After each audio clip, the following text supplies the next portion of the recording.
Hello, Hey, and hello. welcome to another episode of Bring It to the Table. To the table. To To the the table. table. I think they To say it's a tabla. table. Am I right, Claudia?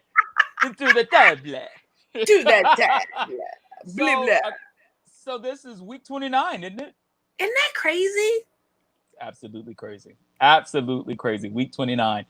And I am going into the last week of Dancing with the Stars, so I get my I know friend back. it'll be 11 weeks next week. I tell you, it's been a long way.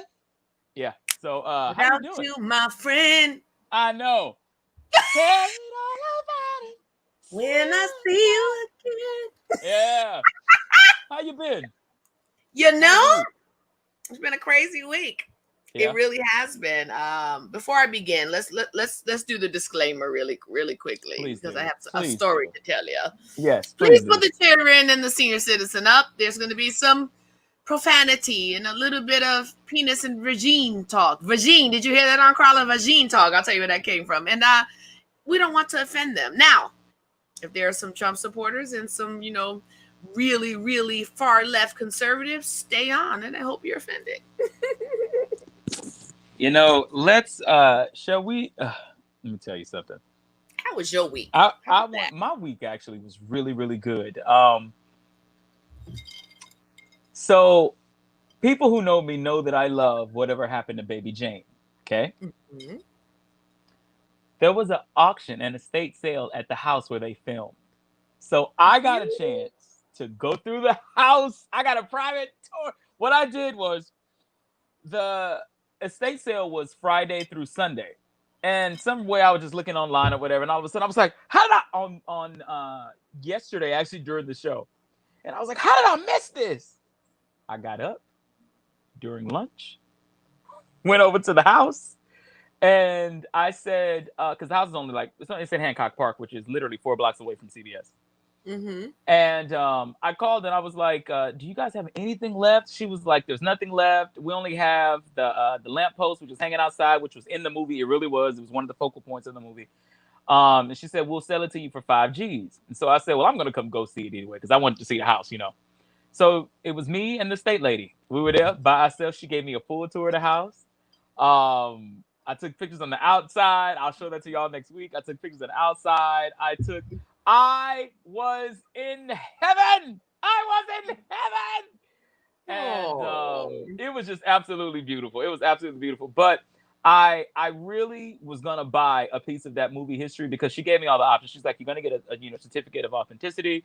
You can rent it out to different studios because it was also in one of the Psycho Hmm. movies, I believe. That little light thing. Oh, really? Yeah, it was. And so she said, you can also when the people new people who buy the house, because apparently the lady who owned it, she was 97 years old. When I say this woman had taste, like you can see the lamps and things that people were coming to pick up, $10,000 lamps. I mean, five I thousand know that's dollar, right. furs, $30,000 bags. I mean, the home, the woman lived. She lived, and the house is going to be on the market for about 8 million. And thank you, Claudia. What's up? Wow. What's I up, didn't Quana? try But yeah, the house is going to be on the market for about 8 million simply because of its value, because of the because of movie the and things value like for that. everything. Yeah, yeah, yeah. And but the house, it was just being on the property and know that I was standing in the places where Betty Davis and Joan Crawford stood. It I was the most fun fucking know. thing as I my life. Fun. But and I took lots of pictures, I took lots of videos, I took lots of every damn thing. And so I was gonna buy the thing, and then when I got back to the studio, good friend Janelle was like, "Okay, let me look at it." And she went online and she was like, "Don't buy that." I was like, "But it's a piece of me." She said, "It's a piece of movie history that you would want because of what you love in the movie, but it's not gonna make you any money." I was like, It's "But the not. woman told me that I would be able to, rent it to the." She was like, "If they were doing a remake of that movie, and then they can also have a replica." She was like, "Don't buy that. You that's gonna be sitting in your garage with nothing. Just don't And buy that." I mean, if your intent to buy it is to make money, then I would say don't. But if your I intent to think it buy would have it been is a to good mean investment. something to you, Yeah. then I'm okay with that, right? I It's should not. have. I should have. Well, I told her this morning that I'm gonna go ahead and let that piece of You film got a history different go. love for it. So if that's your that's Yeah. one thing that you could have taken away that you may not ever get a chance to get. I understand if you want to buy it. You know, if they, she was really sweet to me, so I'm gonna keep in contact with her. But if they sell like the doorknob or some shit like that, I will buy. Mhm. I'll go ahead and buy that because See, and the that, to doorknob me, actually was in the movie too. that's subtle, and I like that. Right? You touch Yeah, the door, yeah, the doorknob on this door. Do you know where this came from? yeah, and the doorknob was in the movie. So yeah, yeah. But I'm glad there was you got another lamp in there that was $1,000, and I thought about buying it. And I was like, you know what? The experience of being in the house, taking the pictures, doing the walkthrough, the video, getting a private tour of that home that has since 1962, no one but it has been a private residence. And the Yeah. movie was shot in 62. So the woman, you know, 97 Kept years everything. old, and me, I my just don't. little How can you Go put ahead. sentimental value? You can't quantify someone's sentimental value. Like Yeah. it's Yeah. sentimental to you. That just It is. that advice that was given to you was based on the sentimental value to that person, which is none. Mhm. Right? That was it wasn't bad business advice. Yeah. However, you can't put a price on sentimental value. I just Yeah. don't think. Well, then she also told me that I could sell it to the Hollywood Vintage, whatever people, estate people, and she was like, "You're probably gonna get double for it." So she was like, "Just think about it." But I told her this morning, you know, it's literally it's about 60, 70 pounds, Okay. and it was hanging from and real talk, I didn't need it. I didn't. You don't I need didn't it. No one needs it. I But know. but 20 years from now, the value will be way different. This is what she said. She was like, "You would be the only one in the world who would have it. Everybody who's seen this movie, it will belong to you." And I thought about it. I was like, little old black boy from Texas. I'm getting a private tour of the home. And If I was own with this. you, I would have encouraged you to walk out of there with something because Well, of she what gave it me a means. fur. What it means to you. What? She gave me a fur. Did she? She gave me a fur that was valued at over $10,000. Really? Right hand. She gave me a fur because I looked at it and I said, Oh, you good? She said we're gonna send it all. You know, we're gonna go ahead and donate the rest of it all that didn't sell. And I was like, but this is mink. And she said, you want it? Go take it. I was like, are you sure? She was like, take it. Go ahead. She's like, you're a sweetheart. Well, that's take good. it. So Are you really smoking a cigarette in the dark right now? We can't even see you. All I see is we can. Dark chocolate brother. We see teeth, a cigarette, and glasses. Mm-hmm. Well, that's Kyron right now. I had a great week, but I do have a 3rd-degree burn on my leg. So how did you get a 3rd-degree burn? So you guys all know I love hookah, right? Yes. Yeah. And typically I smoke hookah on my patio. I'm smoking hookah. And recently I started. I just got finished with hookah. I don't want to hear that shit. I'm talking about me right now, okay? I was just having some hookah. What? I was smoking hookah in the house, and I sat down, and somehow it tipped over, and I had 5 coals in there, and 4 fell on my carpet, which I now have to replace. 1 flipped to the couch and rolled down to my hip and singed to my house dress that I had on my hip. And when I say it burned me to the white meat, it burned me to the white meat. Yeah, this one was all about It happened just like that, didn't it? Just like that.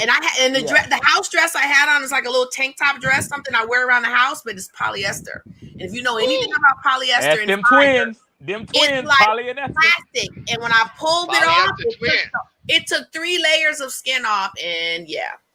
So wow. Did you put some butter on? You know how they say in the old South? No, I didn't do that. I got burned cream. Rob, I didn't tell Rob because he was out and he was upset. He was like, I would have came home. He was like, should you go to the hospital? And I don't want to go to the hospital. So for 3rd-degree burns, I think you needed to go to the hospital because it could get infected. That's what he said. I don't like hospitals. I'm one of those people that I need to be on my deathbed. So I know what to do. I did it. I'm fine.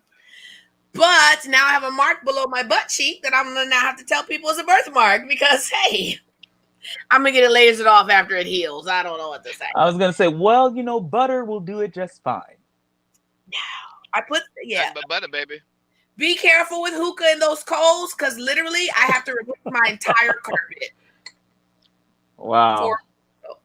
And outside of that, though, I got some special gifts. Okay.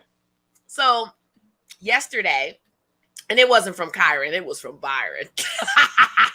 If you all know me, I love this particular gift. It's Don Julio 1942. Like the year I turned 42, that's all I drank the whole month. And I got this weird phone call. I need you to come to the office. So, you know, if B says come to the office, it's something serious, right? Because I'm like, why can't you just tell me through WhatsApp or call me? You want to talk to me? Like, what do you want to say? He was like, no, I need you to come to the office. And I'm like, why? All right, I'm on my way. I'm coming to the office. And when I got to the office, I had two of these. Oh. And it was special. I don't know if you guys know, but Don Julio has doubled in price since the pandemic. And so the fact that I had two of those bottles, I was so grateful. And thank you, because it's November and my birthday was in September, but I'm still getting gift, bitches. Hi. Oh, thank you, good. B. You're welcome, baby. Get out of the dark house now. I love you. Coming out of the dark. Oh. So that's what I'm drinking right now. So hey, it makes me a little happy. What happened? So Kyron, how was your week? How you doing? Can y'all hear me? Yes, Mhm. Now we can, huh? How you doing? Y'all were like perfect. I heard Oh. thank you, B. That's all I need to hear. Okay, I can get off now. Okay. Can you hear us Tell now? Wendy I'm gonna get off and get back on. I don't know what the hell just Okay. happened. We'll do. Okay. We'll do. So, you know, I wanted to get into some entertainment news real quick. Yeah. Some stuff. Lil going on. Wayne, Lord Jesus, Lord Special. Jesus. When do you stop the banging? Like when do you stop the nonsense? Can you go ahead and put that up there for Lil Wayne? Oh Jesus. Because I just want to know, when does it stop? Okay. So Lil Wayne was charged with federal gun offense in Florida. He had illegal guns, ammunition, and everything. They arrested him. Everything. Federal. Lil Wayne, you 40 years old. When do you stop that? When didn't you learn from T.I.? You know. Okay, when so I'm people about start- What's the point of having all these illegal guns? You got security everywhere. I'm certain about people, to defend Lil Wayne. Go Ready? ahead. Oh, okay. Yeah, I want to hear this. I want to hear this too because I'm about to go. So, as we all know, Lil Wayne has a beautiful mind, like Russell Crowe, right? He's borderline genius. However, his past deal that he was with, his prior group, was a sour breakup. With Birdman. Not gonna say no names. Who he used to kiss in the mouth? And what y'all gotta understand is, a lot of those people of that caliber bring that level of fear to the table, right? And I know a couple of artists who in order to maintain their status, they got to accept a certain level of protection from certain types of people. When you break up that relationship with those people, that protection turns on you.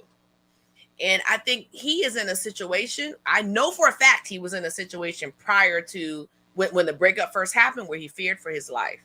And I think when you fear for your life and you come from that world, you will tend to pull firearms and connections that you did the old way, because you don't want your name attached to a ton of things. Not just the old way. He been in the game since he was 14. What old way is trust nobody? He can't trust. And I'm gonna say that he probably has a ton of firearms from the past that he never got rid of, and that's not smart. But in a sense, though, because you're Lil Wayne, you can't be registered to a whole bunch of stuff, because that's also how people set you up. Cat Williams is an example of that. And so the rabbit hole is super deep with Lil Wayne and his past group. And without saying what I want to say, I'm going to say that I understand why he did what he did. That's all I'm going to say. Nah. I know a current artist that's going through it right now that had an entire group of gangsters out here that had his back and protected him and did a lot of shit. And the minute one of them turned on him, he is afraid to step foot in the state and has gone a roundabout way to stay off the radar to protect himself. And a lot of times they go that backdoor way to protect themselves to stay off the radar. But it's not smart. I get it. But I think that if you're constantly getting death threats, if you're constantly being told we're going to get you because you didn't hold up your end of the deal by people who used to protect you, you become afraid. Thank you, Jagger. When you know what I mean? I'm not justifying it, but I hear you. Here's why I have a problem with all of this. I have a problem with this because Lil Wayne's representation, the way he looks, his branding, his imaging is to be looked at as violent. Mm-hmm. Is to be looked at as questionable. You know, you've never been violent, but drugs, yes. No, I understand drugs and everything, yes. But the imaging, the tattoos, the bad boy, the grills, the blah blah blah. I know that is a reflection of what he is. He's art. He wants, a reflection of his art. I get that. But what I see is a person who's conflicted. Okay. Yeah. And it doesn't work for your case when you look the way you do, and you're giving me the story of why you're doing it. It just doesn't help your. It doesn't help your case. It doesn't help your case in the public eye. You know, whatever the judgment do, but in the public eye, it just doesn't help your case. You know, and that's why I have a problem. If you're gonna lay low, Lil Wayne. You know what I'm saying? I've been a fan of Lil Wayne since I was in high school. Love Lil Wayne. You know what I'm saying? I love. Here I go. You know what I'm saying? You know what I'm saying? I feel like Snoop Dogg. You know what I'm saying? You know what I'm saying? But you know, when Lil Wayne was with Juvenile and back that thing of Wayne and kind want to say when stop at that traffic like it's hot. When he was Lil Weezy, it was all we like a cop car.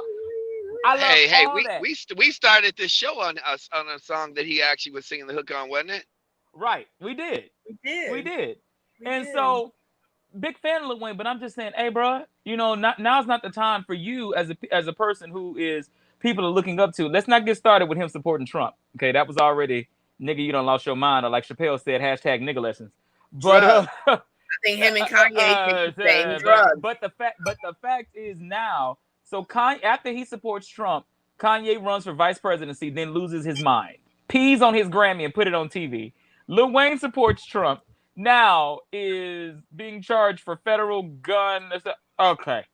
I'm just don't get me wrong. I am not discounting the weirdness, but I know why he's stacked with guns and have issues because of what I know what he's gone through over the last 10 years. Okay. And yeah, unfortunately, that on top of him being a little cuckoo for Cocoa Puffs, the two don't really go. And let me also say this: for those of you all who are trying to get into record deals or getting deals and things like that, I've had them thrown at me in my face. You know, when you get out of them, what I don't understand is if it's a come up and it's a family thing like Lil Wayne and Birdman was.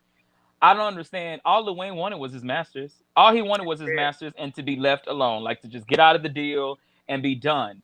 I just wonder why family can't separate business. You know, I mean, well, they say you should never do business with family, and true. I kind of agree with that. Yeah, I've never understood. He, you know, Birdman basically raised him since he was 13. And I just, you know. But the whole thing, they would kiss each other in the mouth, though. But they used to kiss. Does that not say a lot? You can fuck a kid up at 13 and 14 with some bullshit that they thought they understand and they really don't. True. I think we should just get him some vanishing. What's that? Whitening cream, and you know, let him claim another sector, and put him together with R. Kelly and let them just do their thing. You know. Birdman ain't tripping. He over there with Tony Braxton, baby. No, he not. They not together no more. Since when? Because let Tony tell it. They on and off. So the ring apparently that she lost on the airplane was 1.5 mil, which was just the amount. Which was just the amount that she was in debt. That's a reason to divorce somebody. There's a right and a wrong way to love somebody. First of all, Plus, I just think it's crackish to buy somebody a $1.5 million ring when you got so many hungry kids out here and so many people that are homeless. And when you could buy some property and build an asset for a legacy, that's just stupid to me in the first place. Well, you know, he bought her 1.5 and she was flying commercial. Yeah, that's what happens when you're a commercial hoe. I'd rather have a band in a really nice closet in the house that you bought me. But in his defense too, Byron, Birdman does do a lot in the New Orleans community for the New Orleans community. He does a lot. He sends people to school, pays college tuition. He does a lot. He does a lot. I mean, so if he want to buy his gal a $1.5 million ring, you know, you can't knock him because Elizabeth Taylor, you know, they were doing that back then. She had all them Cartiers and all this stuff. So, yeah. Well, I mean, if that's a small percentage of the kind of money you have, that may, you know what I mean? I get it, but please buy me a string of Burger Kings with that ring. I'll take two McDonald's, please. You can say what you want to say about Kanye West and Kim Kardashian, but when he bought her those chain of Burger Kings, that was the smartest shit I've ever seen. Wait, I didn't know that. Kanye bought Kim some Burger King chains? Sure did. He gave it to her as a gift. Wow. That's what I'm talking about. See? You know, I want to own a water company. Businesses. I want to own a water company. Like, we have cousins that own the community water plant in Mississippi. And that's what I'm like. I want to own the water. Like, you fucking with me, I'm going to shut your water off. You know what? You know, I own a power plant. You fucking with me, I'm going to shut your power off. Yeah, sit in the dark for a little while and think about That's why we can't have that kind of power. Because we be like, oh, you talking shit? Why does Byron have a smirk on his face? Because that's what I'm talking about. You fucking with me, I'll shut your power off. Sit in the dark. Oh, you talking shit, right? Wash that ass then while you over there talking shit. What that water do? So I want to say something. Hello, Jagger. We see that you've been posting. Thank you so much for joining Bring It to the Table. Jagger! I don't know if this is your first time, but I thank you so much for joining in. That's my brother from another mother. That's my boy from Canada. He's been chiming in, so it's good. It's been good, eh? He's in Canada, eh? Hi, LaQuavia. Yeah. That's my shout out to Jagger. Jagger from all of Canada. Michelle, Missy, we thank you for joining in and coming to the table. I tell y'all, it's something good right now. What's funny is lately my Southern accent has been coming out, and it happens when I get extremely tired. That's funny. My Jersey accent comes out when I'm upset and when I'm tired. Mm-hmm. I get it. So also, speaking of entertainment news, so The Weeknd is going to do the Super Bowl. Really? Why? Oh, okay, good. Congratulations. No. Here, you know, the hitmaker who blends R&B and cutting edge grooves will perform a show that may, you know, have to bend the pandemic precautions. Most people are wondering, who is The Weeknd? Everybody bending the pandemic precautions. He is known, but. So apparently Jay-Z is saying he's very well known. I don't know. I think that everybody. No, I think he's Super Bowl known. I just don't think they know that I just don't think that they know it's him, because every white, black, Persian, Chinese person has watched 40 Shades of Grey, or whatever that shit was. And he did. I see what you're saying, Byron. Okay. So they know the music, but not the artist. Not the artist. Not the person. Yep. Yeah. You know what? That is a great assessment. I'm going to go with that. And that's why I have a problem with him performing at the Super Bowl. Because I've seen him perform live at the AMAs a couple of years ago when I was sitting front of the seat next to Ariana Grande. And it was all it just wasn't great. I was just like, oh, you sound good in the studio, because when you live, something wrong. Something is wrong. Certain people are just good in creating music and should not become an artist. Like I think, like, what's his name? That had the Orange album, and then he had the he from New Orleans, the little kid. He has a couple of good grooves. I know who you're talking about. Skinny guy, he's gay. Yeah. Real good black guy. I know who you're talking about. Has some good CD, but when you see him perform live, it's like, get off of my TV. That's like, I ain't gonna lie, and I love this artist to death. I think she has some amazing hits, and I think she's an amazing dancer and creator. But I struggle when I hear her sing live, and that's Ciara. Oh God, yes. It's And I think Frank she's Ocean. one of the most Frank Ocean. talented Thank you, Olivia. motherfuckers you Frank ever We got it at seen. the same time. Frank Ocean. Yeah. You know, and the thing is too, I think like with artists like Frank Ocean, Sierra, Janae Cassie is Aiko, horrible live. yeah, Janae Aiko, Cassie, they have really good production, and they are, you know, in there, and they are just getting it done. The producers Tanya. are great. They got their sound. You know, everything is great. And I'm gonna tell y'all something about just being in the studio a lot. Do y'all remember Kim from Real Housewives of Atlanta, the white one? Remember Candy went in there and did "Don't Be Tardy for the Party"? Listen, listen. How hot that song was. Okay. No, I was mad at that song. No, I'm telling you, but that song was hot. And then she got a spinoff, and her show is called "Don't Be Tardy." So let me tell you something. Anybody can go in the studio, and if the label says, or if the producers, and you got enough money behind you, because she had Bravo at that time, and You're Candy, right. that said, this gonna be a hit. It's gonna be a hit. Like regardless of what you say or what you think. Artists like Frank Ocean, and I've had this conversation before with other, you know, entertainers and singers and things like that. Here's my thing. If you got tone, you can sing. Cool. I just don't want to hear it. My ears don't like your tone. Can Tanya put Tanya's comment back up? What did Tanya say? The last comment. That's how I feel about Mary J. I used to. Do. Nope. I saw Mary J in early 2000s, and I hated it. Mm-hmm. I saw Mary J in Vegas with Jay-Z and loved it. Mary is the only one to me that has grown through her troubles. Yeah. She heard motherfuckers say she was terrible and got great. Because the last show I saw her do at the Staples Center this not too long ago was fucking amazing. Let me tell you so. I was a fan of Mary. Saw her in person. I was like, I'm a fan. Wrong words and all, I forgave her. She blew it out. But let me say something.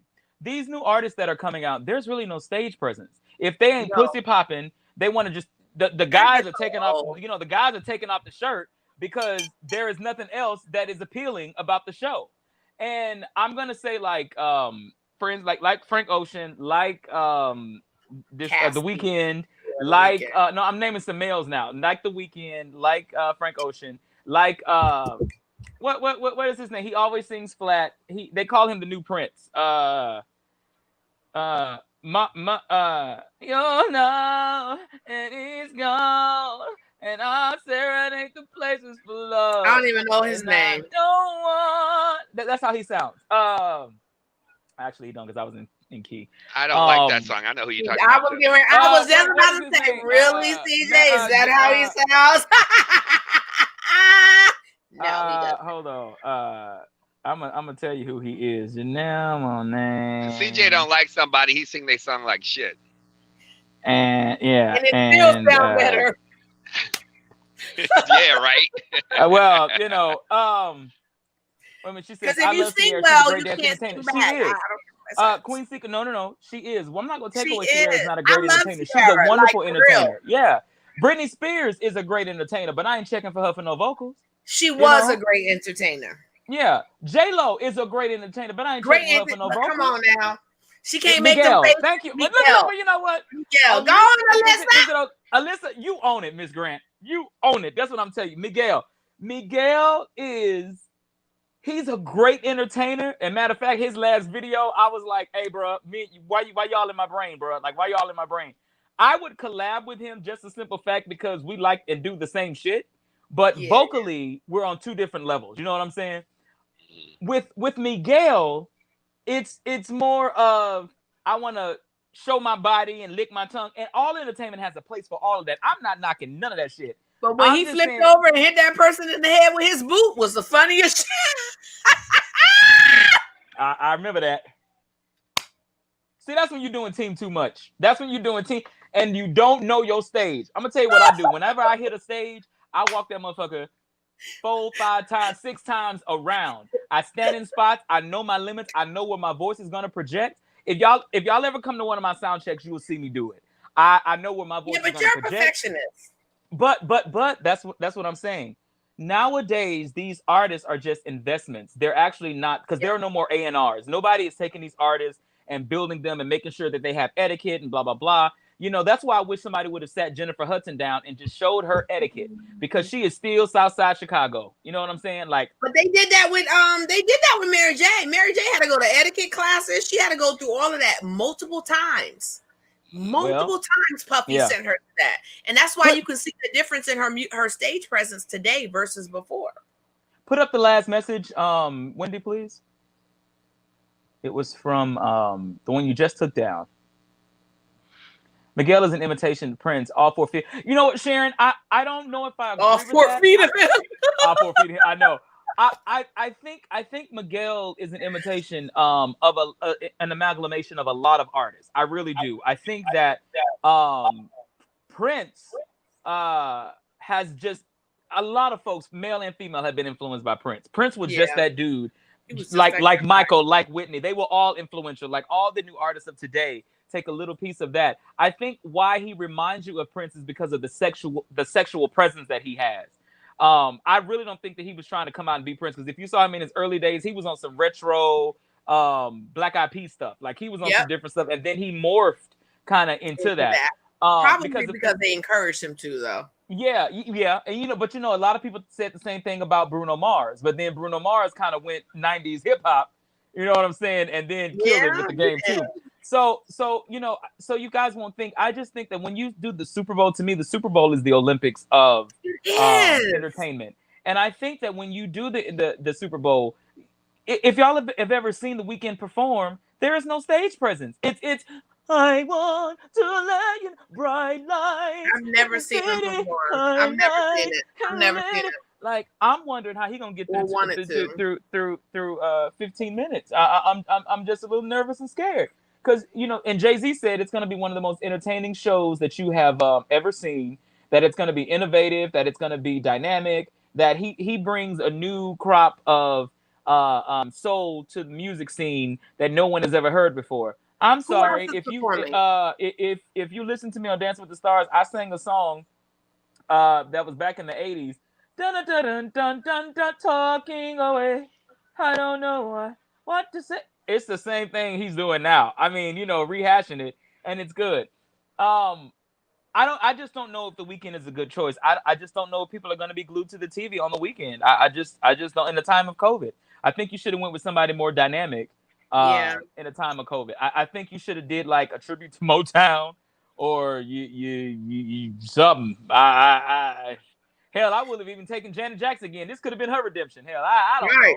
Oh man, redemption with the other titty out, Janet. Go back to what Jason. Exactly. I knew Miguel back in the day when he was up and coming, and his path was guided to be more marketable. Yes, Jaden. I remember when Mickey came out. Yeah, he stands like a deer in the headlights. Weekend, that is. Exactly. Jaden, I remember when The Weeknd came. When Miguel came out, and I was like, because his first award was on the Soul Train Award. Thank you, Dave. Dave, let me tell you something. Next year, they really do. Because let me tell you something, and I'm not saying this, DJ, because I know you. Yeah, I've never met anyone who can do a rendition of Whitney Houston better. Like, I sing a Whitney Houston song and sing your rendition, and it get fucked up with her words, and it pisses me off. Because you do the. Yeah, I'll be like, wait a minute. Yeah, and again, y'all, this doesn't sway me one way or another. I love my family, and I love when they give me compliments, but it doesn't literally like stuff my head with ego. What happens is that when I look at the artists that are out today, and I see what I do, because I really work hard to make sure y'all have a good time. Like, if you come to my show, I'm gonna make sure I want you to leave out there feeling good. And like Gene just said,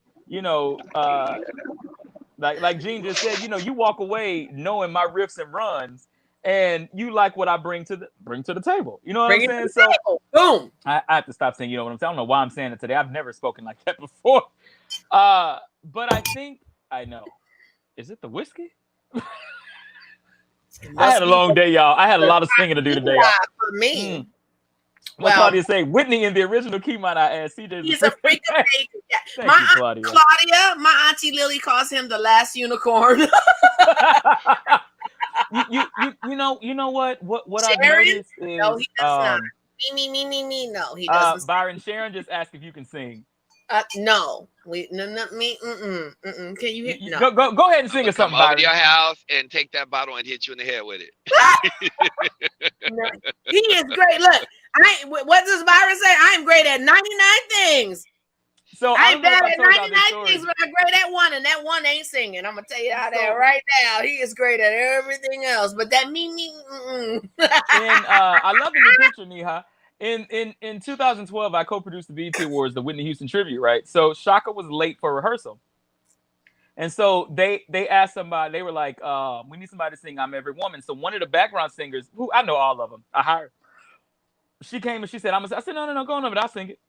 So the producers were like, "Who you gonna sing Whitney?" Because they were doing Whitney's version of I'm Every Woman. And I know you. Did you do Whitney's version? Whitney's brother was standing right behind me, and I didn't know it. So when the band played, dun, dun, dun, dun, dun, I said, ooh, yeah. And whatever you want, whatever you need, anything you want done, baby, I'll do it naturally. 'Cause I'm every woman. Whitney's brother was standing right behind. I did not. He said, he pushed me. He said, "Sing, boy." Sounded like That's my sister. right. That's right. And it threw me, and I turned, and I was like, "Oh shit!" And then I was like, "It's all in me."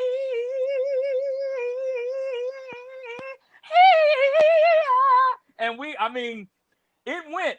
I had every producer at the BET Awards at the Microsoft Theater in the aisle dancing, whatever. Shaka Khan came through and was like, "Sing, motherfucker, sing!" I gotta tell you guys right now, Mhm. when you hear him sing on here, it's nothing like live. And it sounds amazing here, but if you ain't seen it live, I don't know what to tell you. I don't know what to tell you. I can't Thank make you. it. And I guess that's why I'm so hard on other artists, because when I see, like, again, there are some songs I like from every artist that I've talked about. There are some songs that I like and I would jam. But I want them to work harder, because I wasn't given anything in this industry. I wasn't. Everything that I've gotten, I've You're never not had an that agent. hard on artists, because we're harder, because we will see you perform live, and then other artists will come up behind you, and we'll be like the. Wait, you told me that you were like, And CJ, CJ would be like, "Oh, right? give him a chance," and we'd be like, "No." No, I'm gonna tell you what Jeannie told me one day. She was like, "You fucked me up, because not every artist that I see, I'll be like, that ain't how CJ would do it." I'm like, no, time to go smoke a cigarette, and I don't even smoke cigarettes. But real talk, like I give every artist a chance. I even counsel artists. Like when I think that I see something there, I'll go to an artist and be like, "Hey, do you mind if I talk to you for a bit?" And they're like, yeah, sure. And I'm trying to, coach them, give them some advice and things like that, because, even though I'm not at that upper echelon where I want to be, I'm going to get there. Though, trust me, it's going to happen. But I still, at this level, I want to make sure that other artists are still at their best, because I know they're trying to get it. I know they're trying to be, entertainers, and, some people really, really have the passion for it. Like, Gene and Byron and I, we've gone to this thing. It was what was it? The R&B Live. What was it called? R&B Live. R&B Live, yeah. And there was a certain gentleman that would always ask me to come and and sing or whatever. And lo and behold, I'm glad Big Brother was there, because I kept saying I ain't feeling it. I don't know if I should do it. But whenever I would get on stage, and what I would do is I would let whoever's calling my name or bringing me up, I would sit there for a minute and let them call my name so the audience can get used to whoever CJ Emmons is. And I would wait till the last minute until they're like, "Well, I don't think CJ Emmons is here." I'd be like, "No, just play the music. I'm here." Because and it's that old school stuff that I learned from the old artists, like just how to present yourself, how to make yourself memorable, and how to deliver a show, how to deliver vocals, how to take your time and tell the story. Because I'm not trying to make you like me. I want you to come into the world where I am. And that's what Whitney's and the Luthers and the Arethas, that's what they all did. They all brought us into their world. They weren't trying to show you I'm the best singer that's out there. They were saying, "Come along this journey with me." When you had Earth, Wind, and Fire, you would come along. You were with them. You were with them on the 21st of September. And that's what I like to bring you in. I don't never want to showcase everything that I can do to you, because then you will feel that I'm trying to showboat. You will feel that I'm not being authentic with what I'm trying to deliver. And because when I sing, I operate in the spirit, and that's why when I see artists that are just entertaining because somebody gave them a deal and it's some good money on the line, nah, it's like, yo, love the craft, love the. I'm sorry, I'm going on a tangent, but I just, I want to see excellence. And with The Weeknd, I don't see that. I don't see that yet. I just don't. Forgive me, y'all. I don't care how many record I'm sales, not how many gold excited. records. I don't, So I don't see the. I don't see that I want to sit there for 15 minutes and watch. I just don't, because he always has questionable vocals when you hear him live. I hope he does well though. Mm-hmm. And I hope that he shocks us. Yeah. But I don't expect it. So yeah. You know, and I'm gonna leave it at that because I don't want to bash him too much. But you know, I'm grateful that he had that opportunity for him. You know, and that's it. I don't. And again, I mean, how many people can walk down and say that they're on the bill for the Super Bowl, like they are the artist for the Super Bowl? I want that for my life. Let me tell you something. I want that for my life. It's gonna happen for my life. Everything I have spoken, it's happened. So I speak everything, and it's happened. But you know, I wish him the best. Anywho, I wish him the best. I went on and talked about that for the longest damn time. Well, we did have one topic we want to talk about. I want to know what's you that? think about it. And we want to know what you think about this too, Byron. So, I had this conversation earlier. Can men and women that are in relationships have best friends that are of the opposite sex? Yes. Yes. Yes. I have a best friend of 25 years. She's my girl. That's my soulmate. She my girl. That's we literally pick up on each other when we down or whatever, and that's my girl. My other best friend that lives in Seattle, you guys have seen her mom before, that lives in Seattle. She's getting ready to get married. I've spoken to her fiance, and I've asked him, hey, we've been friends for 15 years, best friend 15 years. Do you mind? He was like, not at all. I already know about you. It's all good. You know, you're a part of the family too. And, you know, it's good. I've never had a problem with it. And I just make sure if they are in relationships, I check in with who they're with. Man. I asked that question because I have a friend who has whose man has a female best friend, and she's uneasy about it and she doesn't like it. And I'm kind of like, she only uneasy about it because she wanting some of that dick. You're one of my best friends, and you got a man, and I got you 2 bottles that cost a fucking grip, and I got him a bottle at the same motherfucking time. What do you mean? Can we be best friends? But there's the etiquette there. The etiquette is okay. So first of all, as a I'm gonna answer it from my perspective. As a female, wait, but you see what Sharon's saying? You see what Sharon said? It's a bad idea. I say nope. Your spouse is supposed to be your ultimate best friend. Sharon, I love you, but I disagree. So do I. I disagree. Let me tell you why. If you had friends prior to your relationship, which not saying that's the case in all sense, but your etiquette is off if there's a problem with your spouse or you're the person that you're in a relationship and the person that you consider a best friend. Because if I have a male best friend, which I have a lot of male friends, they become my man's friend because the etiquette is there, right? If I'm going to let me tell you something about B that I love about him. When we first, even though I knew him prior to Robin, our friendship didn't develop until I was already with Robin, right? And I remember when we started doing business, he actually asked to speak to Robin and was like, look, I am not trying to push up on your girl. She's a friend of mine. We're going to do business together. I'm going to call at different times. I want you to be a part of this process. I am not attempting to disrespect you in any way. He, as a man, had a conversation with my man. Now, he really didn't have to do that because I would have brought him to the fold anyway. But I think if it's genuinely a friendship, they become friends with you and your other half to the same degree. Like, there's things that B does with Robin that don't have nothing to do with me. Like, there's things that he does for Robin that has nothing to do with me, even though he's my best friend first. Does that make sense?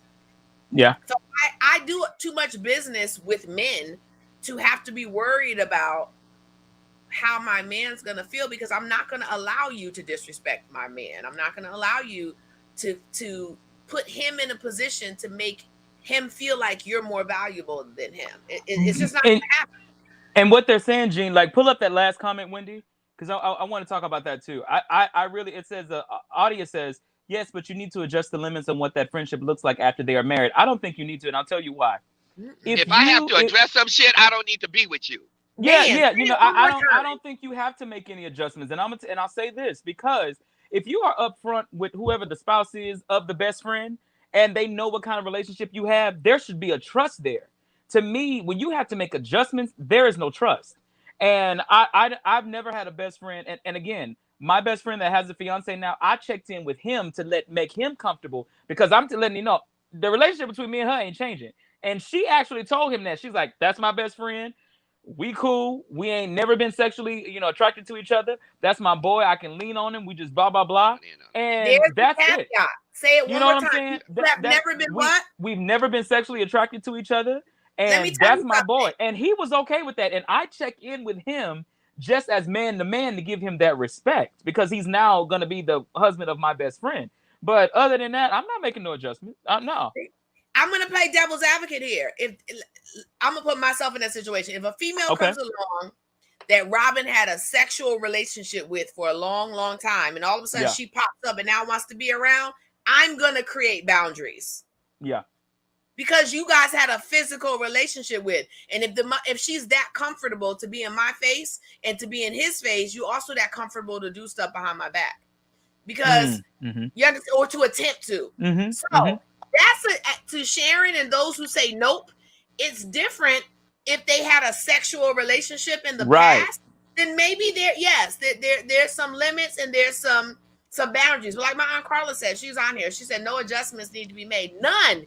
If it's genuinely a friendship, because if you're my best friend, you will be my man's best friend, and he'll be able to see there's nothing going on in that situation. Does that make sense? In that because situation? it does. Because if anybody has seen Gene and I together, we clown like brother and sister. We all up on each other. We blah blah blah. We laugh. We touchy feely. But Robin know that I'm gonna respect who his woman is, and he knows that me and him just cool. It's he not. Loves you too. Yeah, I love him just as I have to position him to love someone that I love. Does that make sense? Now, see, there's a piece to that, like, and you guys are all saying 100% correct, but it's kind of like when you're courting a woman and you're going up the stairs. Not every woman knows that the man's supposed to be behind you. When going down the stairs, if you weren't brought up right, in fact, I'd say 85% of women, especially with this, new Beyonce, I hold my power, Shira, women, I'm the boss shit, then fucking lost the dress and forgot how to be a woman sometimes. Yeah. They want that role so bad that when going down the stairs, that the man's supposed to be in front in order to break the fall. Now, I use that as a metaphor to understand and really get what Jay is saying, and that is, yes, I went to Robin, and just like what you just said, CJ, in regards to how you did with your friends, very few people are going to be, CJ, you and I, that's going to do the courtesy and the respect to the man.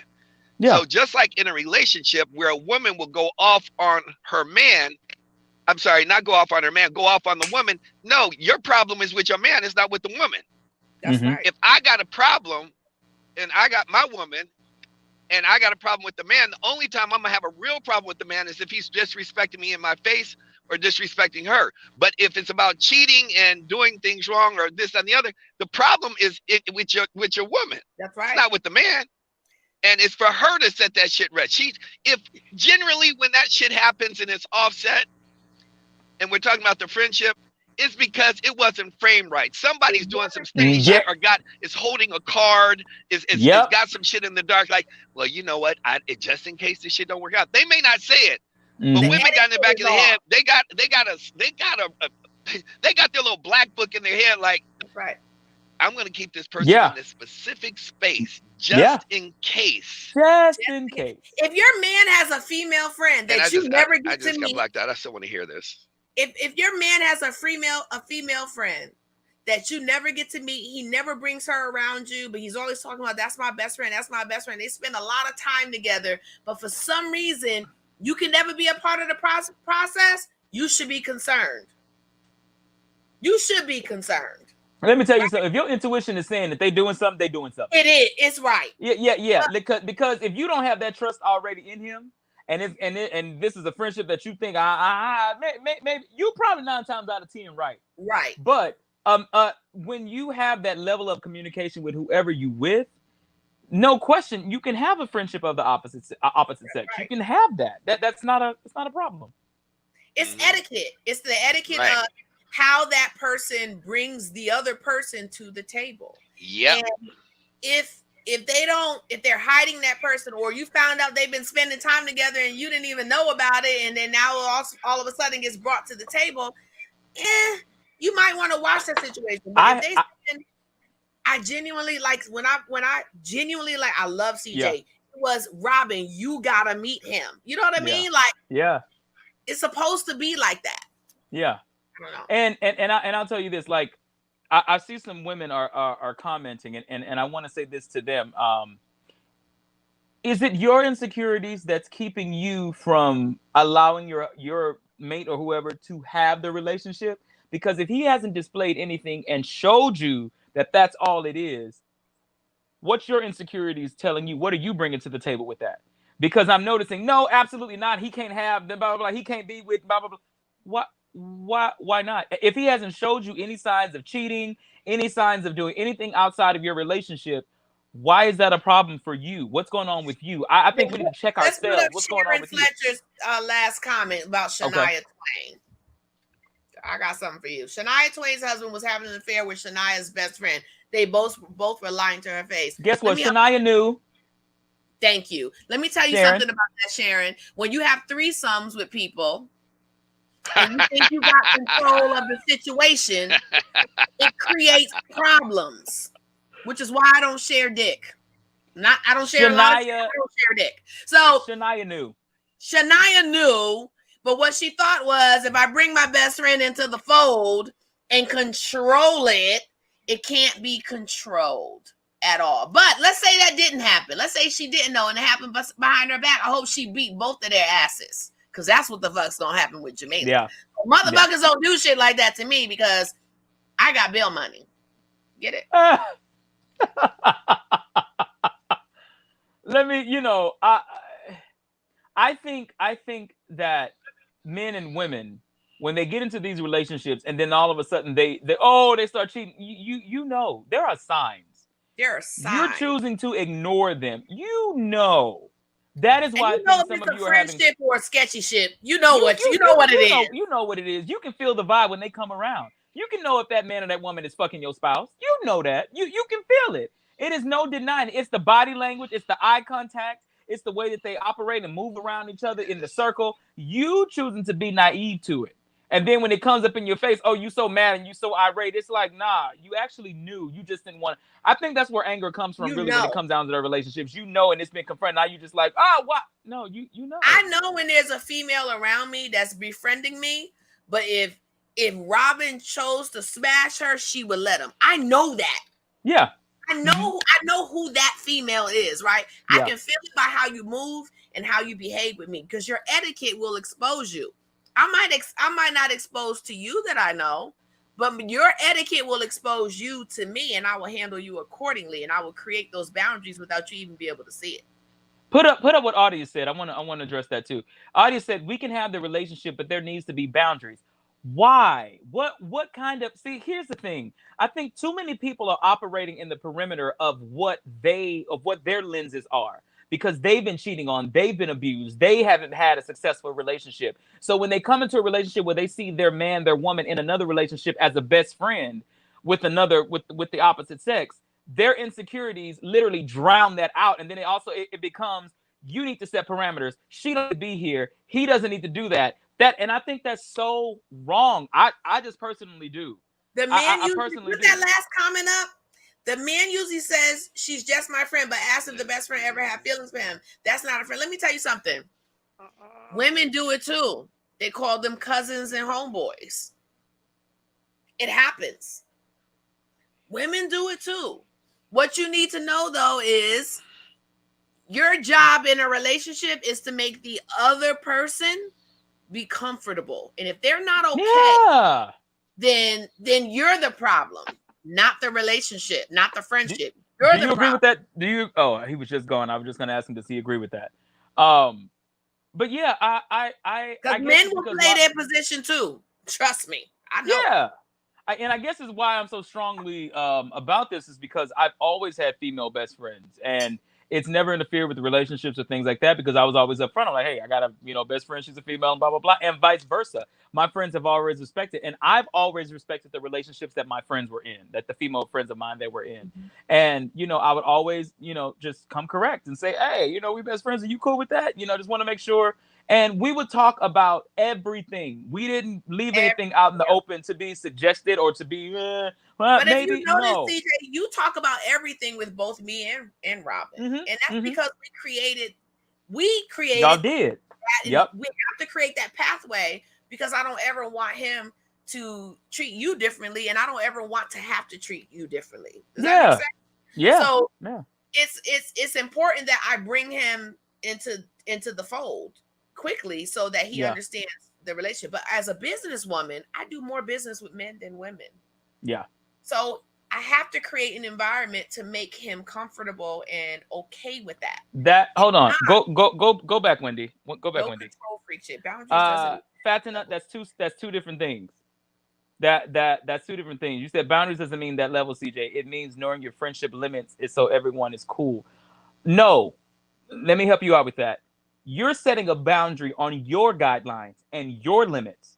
That's not agreeable on both parties. You're setting a boundary and the guidelines because of how you feel comfortable. That's not agreeable on both parties. That's why I say it's wrong, because it's only what you figure because to me, that's showing me that you have trust issues with me, that I haven't allowed myself to give you that comfortability with me to know that I wouldn't cheat on you with this other one, that I wouldn't give you those things. Those are that you have battled with somebody else. That has nothing to do with the boundaries, because you're not going to put no boundaries on me. Because if I'm in a relationship with you, you're going to know what time it is at all times. You're going to know what it is. And I'm going to address your insecurities before the friendship is even, brought to the table. I'm going to let you know what kind of man I am so you can be secure in who you are. If you want to set boundaries, that's on you. You got to work that out with yourself. And let me tell you something. The boundaries of a relationship with a man or a woman that's in it, and then once they get in it, they have to be in it, meaning whether there's something financial or something holding them back, are different from a person who's in it because they chose to be in it. Absolutely. It's way more powerful. I am not with Robin because I have to be. I'm with him because I choose to be. Mm-hmm. So if I choose him, you better know I'm choosing him over all of you, everybody else. Yeah. And let me prime example, Fatima. When we were in Vegas together, I was in their room. I was laying on the bed. Yeah, laying on the bed like nothing. Robin came in. Guess what? He got in the bed too. And we ain't talking about no threesome shit, y'all. So don't be tripping out. No freaky shit. None of that shit. But what I'm saying is there is a level that we understand with each other. He knows that I'm not trying to because that's sister. And he knows he's big bro. You know what I'm saying? She ain't setting no boundaries on me on what I can and can't do, because guess what? I don't tell him he can't call me after 11. What? Because guess what? Out of the respect for the relationship, he called me at 1 o'clock in the morning. And Robin's gonna say, "Answer the phone. Something wrong with CJ?" Yeah, because guess what? Out of the respect of the relationship and how I presented myself to them at the beginning, it was already said and done. It was already said and done, because he knows that if it's she and I that are out together, he knows she protected. You feel me? So there's no boundaries that he didn't. At 1 o'clock in the morning and didn't get me, and then called Robin. So Robin like, but B's trying to call you. Like it's how it's the relationship. Because Robin knows that if she's out with me, there is big brother protection. Even though I'm the young brother, there is still that protection going on. He feels safe because he knows what kind of motherfucker I am. I didn't give him that one whisper line or whatever of doubt of anything like that. And he didn't set no boundaries. That's what I'm saying. Boundaries to me are a personal thing. That's that. And it's when you personal. When you're suspect on something. There you go. If you're suspect on something, follow your instinct. But if you shouldn't be, if they've done everything they were supposed to do to make you be okay, the only reason why you would still be suspect after that is if you know something that's happened with them in the past. Then, and it's damaged you. It's damaged you. I'm gonna open that up too. Really mess you up if you know your spouse is a cheating ass motherfucker and that they probably would do it. That's not the other person. Wendy, pull up the last thing that Fatine said.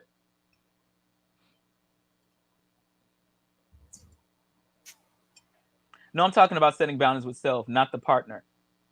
Why Yeah, would you need to set boundaries with that yourself, I though? said that. If your intent is to not be more than a friend. Yeah. What's the need of a what's you I've don't hung trust out yourself? till 4 and 5 in the morning with CJ without Robin. Okay. But I've also hung out at 4 or 5 in the morning with Robin and CJ. So it's like, would I need a boundary? Because I guess every couple's rules is different. Our rule in our household is if the sun ain't up, you good. That's our rule. Oh shit! Race the sun, Wow. boo. Get it together. It may have been coming up in 15 minutes, but at least you got home. At least you got home. It's still dark. We good. That's our rule because my grandmother used to say the only thing open after 12 is legs and 7-Eleven, but that's not true. Berries stay open till 4. Yeah. And depending on where the solstice is, summer solstice and winter solstice, you can't really. Hey. Because we actually did. You did get home when the sun was coming up, though. You did that one time when we went to that house, and I was like, we got to go. No, I made it before the sun, love. Okay. I ain't. The last time I came home when the sun was coming up, Robin was in the car with me, and that's when we left Jamie Foxx's house. So no. Okay. I will race. I'll be like, I'm out of here, bitches. Gotta go. About to break a rule. So I would love to hear from hear some more from you guys on what you think, because I know that some of our listeners and viewers have opposite sex partner, friendships. And I want to know how does that work for you? Like, Brian, if you're on, how does that work for you? I also want to ask you, Fatineh, I want to ask you what are the boundaries that you set, and why have you set them for yourself? I want to ask you that, if you can answer, because I want our listeners and viewers to understand that perspective, because she and I, we're on the same page with the opposite sex and things like that. And I would love to know, why have you set a boundary for yourself? And I don't, want to clamor. Let me see.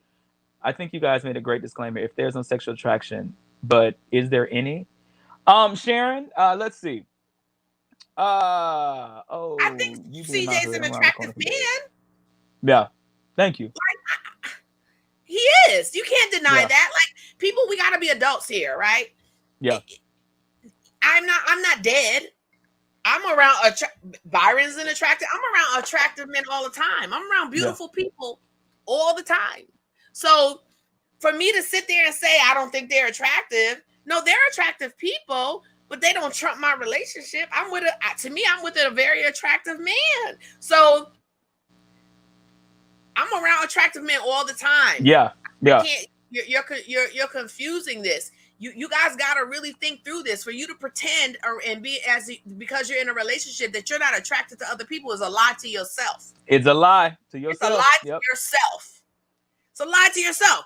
Whether or not you act on that, or you don't feel like you just about to say that. Enough self-control to control it if you're doing business or befriending someone, that's your weakness. Now, if you're with a man who struggles with that, then I get why you have them boundaries. Yeah. I also feel I'm always in your hood. I hang out in Beverly Hills 3 to 4 nights a week, just to let you know. I have opposite sex friends, but I reserve the space of best friend for my partner. I would like my partner to do the same for me. Sharon, I believe you can have, that's your preference. I believe you can have multiple best friends. I have 2. I do. I have multiple. Listen, I love them equally. I love them equally. Yeah. And I have amazing male friends. I have a best friend in New Jersey. I have a best friend in Arizona. I have a best friend in Baltimore. I have best friends here. I consider Byron and CJ 2 of my best. I have many. And Sharon, I want to say this. You to me, it's convoluting the fact you are married to the person. You can call him your best friend. You can call him your honey. You can call him your daddy. You can call him your whatever. You're married to him. You can say, I want him to be my best friend. That's your husband. That's what you married him for. Prioritizing. I don't need to associate him with that word. There are certain things that I do and reserve for Robin that nobody else will get. Not even my best friends. Right? So, and I make sure that he understands that without me having to say it. There are certain behaviors, there are certain activities, there are certain things that trump the rest of the world, and he knows that he has that position versus anyone else. That does not mean I'm not a good friend and won't go out of my way for the people that I love, but he is the priority over them. I don't have to call him my best friend over somebody else to do that. That's like my thing. And like I'll give you an example too. When Jean and I are together, I take the gentleman role with her. Like I make sure, you know, she get in her car, she blah blah blah blah. And then when we've hung out with Robin, I lay back. You know what I'm saying? And not out of I should, but it's just out of respect for who she's with. Because I know that that's Robin's thing. You know what I'm saying? I know I can just be little brother and be cool and be under Robin and hanging out and blah blah blah. But it's not an underlying sex thing. It's just a respect thing. You know, because I am out with his woman and I want to make sure that he knows that little brother has got her back when he ain't there. And I think that more men, if like I'll speak from the men and the having a best friend as a woman side, I think that more men should allow the wife to let them know that, hey, do you mind if I take your wife out? Are we, you know, we've been best friends forever. I know y'all together. Are you cool? I think you should develop a rapport with the husband. You have to. Take the husband out for a drink. You know what I'm saying? Be man to man. I remember I had a best friend. She's still, me and her still close to this day. When she was married, she's no longer married, but when she was married, even though we were best friends, everything, I would go to him and I would say, hey, your wife and I want to go see this movie. Is it okay? He was like, oh man, please. You know, you CJ, go ahead and take out. I said, no, bro. I just want to make sure, you know, are you cool with us? He would be like, thank you so much for doing that. He was like, you my dog, man. He was like, absolutely. You know, go ahead. I got work to do at home, blah, blah, blah, blah. But that's how it was. And so I never, and I don't know if that's the Southern thing of me or just being nice. I never want to convolute. I never want to put or cause probable cause on if you think that something may be going on. Because for one thing, you know, I'm aware of what I look like and I'm aware of how that can be.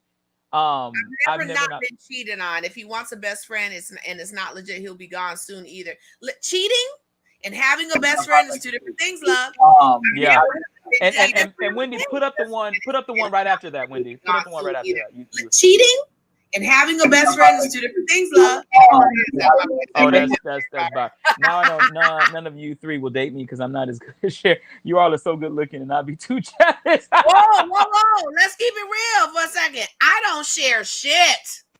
Okay, I'm with a ball player. He's given more rides himself than the Greyhound. I'm gonna just say that in his past days. Okay.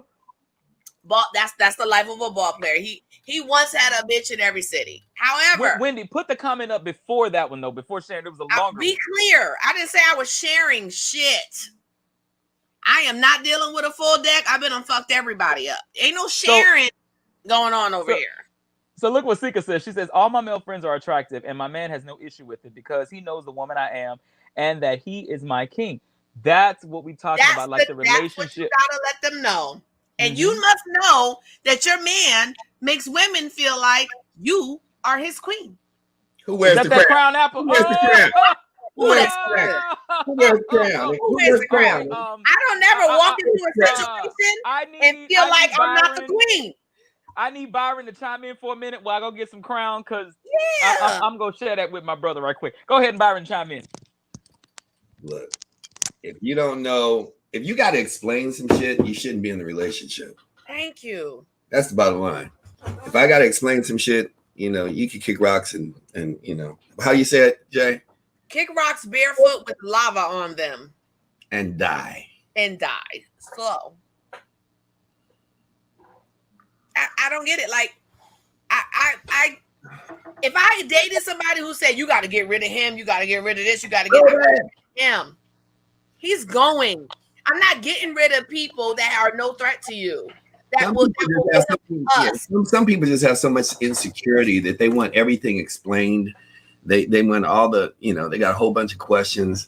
And I mean, it really comes down to, like you said, it's a preference, you know. I mean, like Sharon said, this is the way I am, and you know, this is what has to happen. There's gonna be a soulmate for that. You know. And not only will there be a soulmate mate for that, let me tell you what you do. You create you create a place for them to hide. I need some of that in my life. When you put lockdowns on people, they shine a light that you won't be a part of, and they hide it from you. They do. The Nelson private brand there, baby. Y'all not gonna Oh, Listen. wait. Why do I not have a bottle of that, Byron? Wait a minute. Why don't I have a bottle of that? CJ, Christmas is coming, CJ. Did I take care of you on your birthday? You sure did. You sure did. But I still want more. But I ain't gonna lie. I need that bottle in my life. Let me tell y'all. My 1942. But I guess it depends on your confidence level. What did you say? What did you say, Byron, about it? Did you I said if you got to explain something, you shouldn't be in the relationship with them. Mm-hmm. I got to deal with boundaries and explaining and jealousy and insecurities and you want to know about somebody who looked at me or somebody. It depends. Like Jay just said, she's dating a ball player. If you date CJ, you're dating a singer that is high profiled on TV on 3 different shows. If you date me, I'm on blast in so many platforms. Yeah, but internationally. I mean, I'm in an airport in freaking Cuba, and somebody runs up and gives me a hug. That I don't even know who they are. They're just like jumping up in my arms, and it's like if and then I gotta explain that. No, Robin gets. Let me tell you something. Till this day, he gets pussy shots, underwear. People still send him stuff via DM. You can't control that. I look at it and be like, "Oh, that one's pretty. Oh, that one's ugly." You want me to say that? Like, it's not his fault that those are coming through. What he does control, though, is how he responds. Fatine said lockdowns equals a horrible relationship, though. Fatine, I want to address something with you because I'm noticing all of your comments on here, and I'm going to speak from love because I love you because you've been rolling with us for a while. I want you to write down what's hurt you. I want you to write down what's hurt you, and I want you to have a talk and a conversation with yourself. Because I'm noticing a lot of ways and a lot of how you're communicating with us and this is my Cancerian intuition kicking in. It's coming from a place that seems to me of past hurt. And I always want everybody on this forum to feel great about themselves, to walk away feeling enlightened. But I also want you to do some homework as well. Because when you come back to the table, I want you better than when you left it. So with you, Fatine, I know this conversation has touched a couple of things for you, and it's triggered a couple of things. I can tell by how you're putting your statements and your comments. I want you to do some homework after you leave us tonight. I want you to write down the things that have hurt you and the things that have blessed you. And for me, I hope those things that have blessed you outweigh the things that have hurt you, because the things that have blessed you, I want you to be able to conquer with the things that have blessed you. You talking about Fatine or Sharon? Because Fatine said she's not bothered by none of that. But my spirit is telling me to speak to Fatine. Okay. And that was for her, because I want you always to be blessed. And when we talk, it usually hits 5 people one time. They all, so. That's true. Could you put that back up again? What Dave just put up there for me, Brian? Put that back up there when? Yeah, if your mate has to incarcerate you. But I don't agree with that, because I've had women say, put me in handcuffs. So I don't understand. Right, Fatine. I know you are. What Fatine? Dude, she said, I'm out all night with whomever I want. Same with Matt. No concerns. Yeah. Fatine is a lot like me. So, and I can tell by how she moves. Like, my thing is this: I can't. If you create massive boundaries for your man, guess what? He just figures out a new way to hide things from you. That's it. All you're doing is teaching him how to find a new way to keep it from you. It's what you do with kids. You learn that in childhood. You do with kids, yeah. So you learn that in childhood. You tell them no, they're gonna find a way to get the shit out. They're gonna find a way to do it. I'm gonna hand you the rope, lasso this motherfucker up. Thank you for the crown apple. I forgot about some bulls. Because if you hang yourself, you're supposed to. And I'm gonna be hurt, but I'll get over it. Mm-hmm. Look, I'll get over it, but I'm not about to police you. I'm too fucking busy for that. Get you a dog, a goldfish, and a fucking tree. Not the tree. What?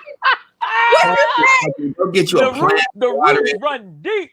Do If something. you got People who are doing that aren't issues in busy. a relationship, if you got that many, if you got to think about it, if I got to at this stage in my life, the one thing everybody says to a man to be able, you can get to a man's heart through food, and you can cook for him. You can get to a man if I got my man whipped, and he just wants the pussy. And a man wants more than Pussy don't whip anything else. nobody. Well, Wait, Byron. I want you to see what Neha said. She said, "I don't believe in prenuptial agreements." Why you don't? I do. Prenuptial as in like money? I do. I understand what she just went through. So. I know, because I believe in prenuptial agreements. I believe in love, and I want to be in love for a long time, but life ain't like that.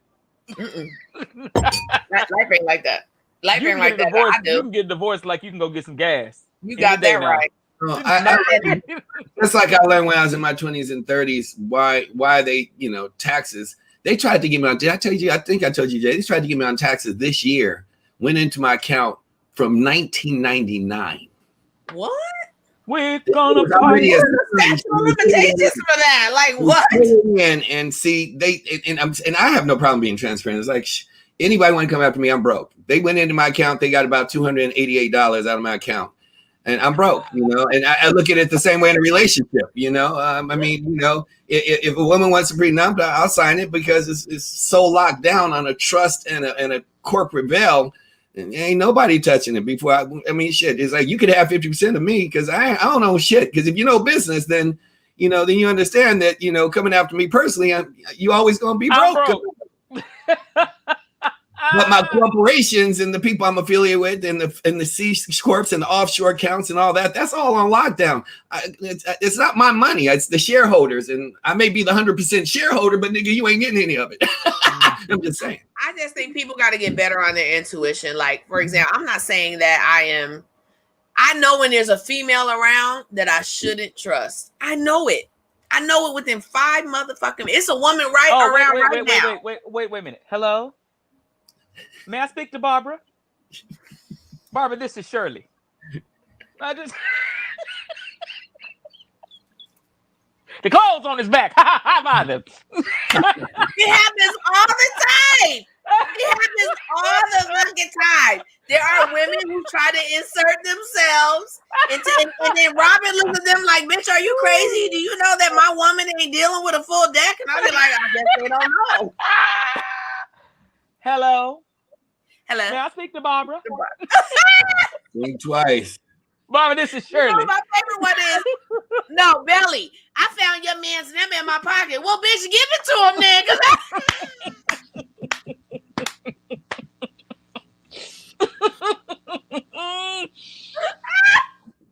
Let me tell y'all something.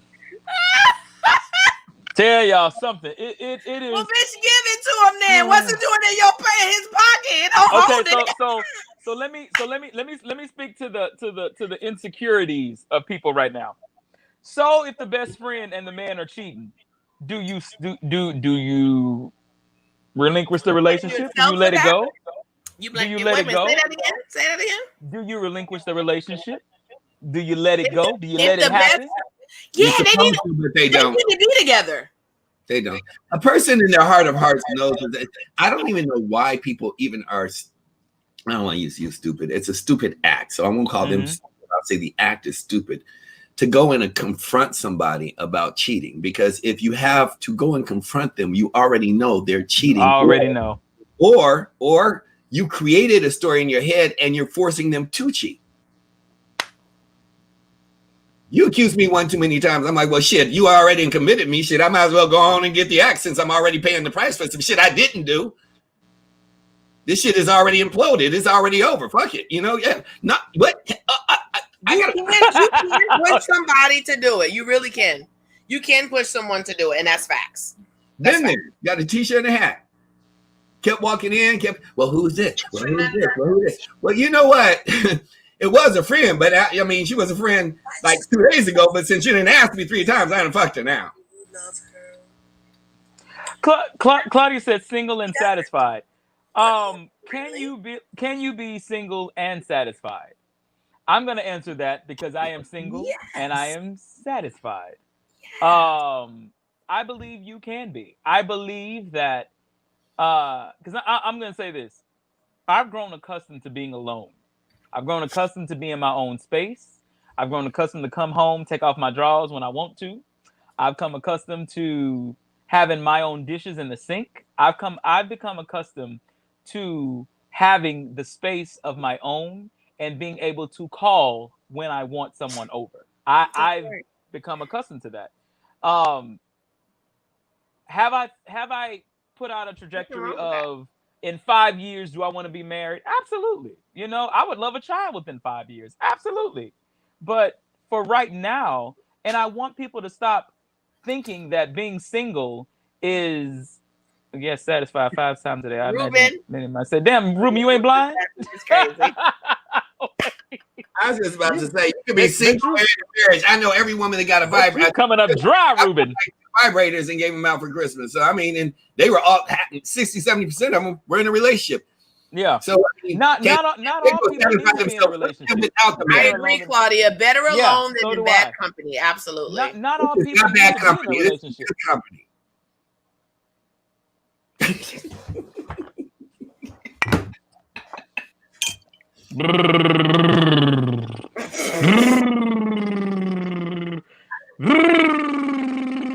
I think people project their own situations onto you, and they don't realize that they're doing it. You clearly have gone through something that is forcing you to project what you think onto me. For example, somebody asked me just yesterday, how long you guys, Robin, been together? And I was like, 12 years. They're like, why aren't you guys married? I was like, don't project what you think on us. We're fine the way that it is. What makes you that may not want to be married? But hold on, Gene. That may not be a projection. That actually could be a question, because not in a traditional sense. In the way we live now, you would wonder why a woman would stay with someone for, you said 12 years? 12 years. 12 years. And the question not be proposed, why would he not marry you? Now, you have to give people that room, because that is a traditional question. I think the right question is, do you guys want to be married? Not why aren't you guys married? Yeah. Because the assumption is you're supposed to be after a certain amount of time. I don't agree with that. And we're so fine with the way it is. I feel more bad for him than I do for myself, because people assume that he's not wanting to be married. That's actually not the case. It's just that I like it the way that it was. I was married. I didn't like it.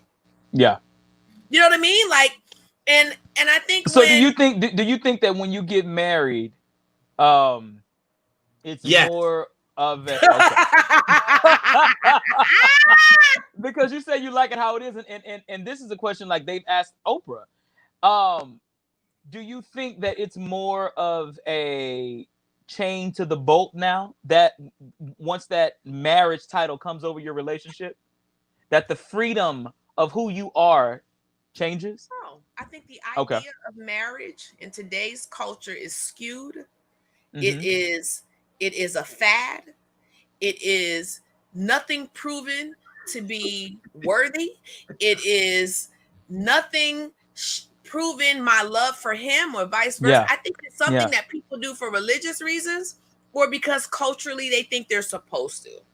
Period. Ooh, so wait a minute. And like I am married. I was looking at it in the thread. So many people are like that. They're like that. That's the funniest shit fucking ever. It's funny because, you know, you look at women that are over 35 and they want to be married, and you look at women that have been married since they're in their early 20s and they want to get the fuck out. It's a general statement. And it's like, of all the men that I've talked to, and I love having conversations with young, old, everything, but of all the old school cats that I've talked to, they all appreciate marriage from the old school way. It wasn't perfect. There was still just as much, mishandling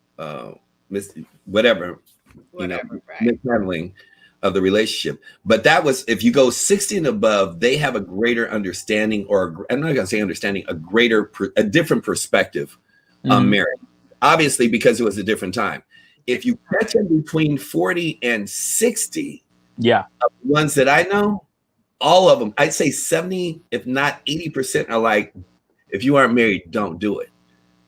And then you look at California and you look at 90% of the relationships end in divorce because they don't have the communication that you and Robin have. You know, I was in a relationship and it had gone on for 3-4 years. And she said, you haven't proposed. I said, my proposal is we go another 4 or 5 years to see if this shit is going to even last a year. Because if you haven't gotten a proposal up until now, you thinking you're going to get one right now will just turn me off to be able to say, well, you know, I guess we've gone our distance because, you know, I had this conversation even with somebody recently. It's like, once you have an expectation of me, you're going to lose. Yeah. I want to do shit because I want to do it. Yeah. I want to take you out and make you feel special because I want to make you feel special. I want to call because I want to call. I want to wake you up in the morning because I want to wake you up in the morning. I want to put you to bed because I want to put you to bed. The moment you have an expectation of why didn't you call? Why didn't you say goodnight? Why didn't you tell me where you are? Deuces, nigga, I'm out. Yeah. It's just like you're asking me to do something that isn't working. I'm going to tell you right now, I know a lot of people that are married, and I don't know one person that's married that has a situation that I want. Not one. Amen. Not Wow. one. Yeah. Amen. Not one. And I know people that have been married for 35 years, 40 years, 25 years, and they have these amazing anniversaries, and motherfuckers got kids with their sisters and kids over here, and I don't want that shit. I don't want what you have. The ones that have a relationship that I like are the ones that got married after 45. And this lady at my job, I'll never forget. Her and her husband have 5 kids. Lives. I like. Yes. I like that. I'm not gonna lie. I like that. This lady got 5 kids. She was like, God wants you to be married, and she was like, I've been with my husband. Well, God normally talk to me first. I was like, I said, are you telling me God wants me to have what you have? Because you don't seem happy, and I don't want that. Crush my pearls. I don't want that. God would normally call and say, hey, Chris, we got something to talk about real quick. And then the confirmation will come. But if you come to me says, thus said the Lord, and he ain't spoke to me first. I've said it once and I'm going to say it again. I don't think anybody should be married until after they're 50. Why? Because you have made all the mistakes you could possibly make on yourself and with others. And by the time you're 50 years old, you know exactly what the fuck you don't want, and you know what exactly you do want, and you're tired, and you've done enough, and you want, and God willing you live till 50 so you can make that decision. But before 50, I don't think people should do it. I actually think you can have kids first. Yes. It's I don't know anyone that has a long marriage that I want to duplicate. See, the power is in duplication. Hold on. Patrice, I just love calling it like that. I know some good marriages, but everyone has issues. You're right. Everyone has issues. I just haven't met one that I want. I haven't Everybody met a marriage I want to duplicate. Yeah, everybody's bringing an issue to the table. No, there is no one perfect person. Everybody. I'm not saying don't get married because it's not perfect. That's not what I'm saying either. Everybody had my relationship ain't perfect. Nobody's relationship is perfect. What I'm saying is. But the tolerance is what it is.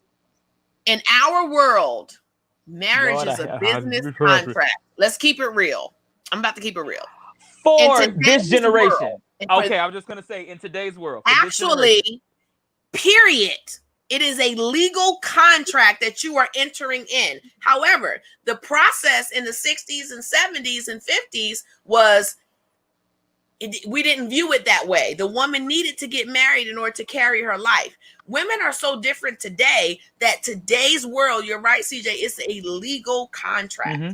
And I think when you're entering into a legal contract, if we have to view it that way, and if you don't view it that way, you're sadly fucking mistaken, because I know what it's like to be processed for alimony. You're fooling yourself. I think marriage. But don't you think it changes?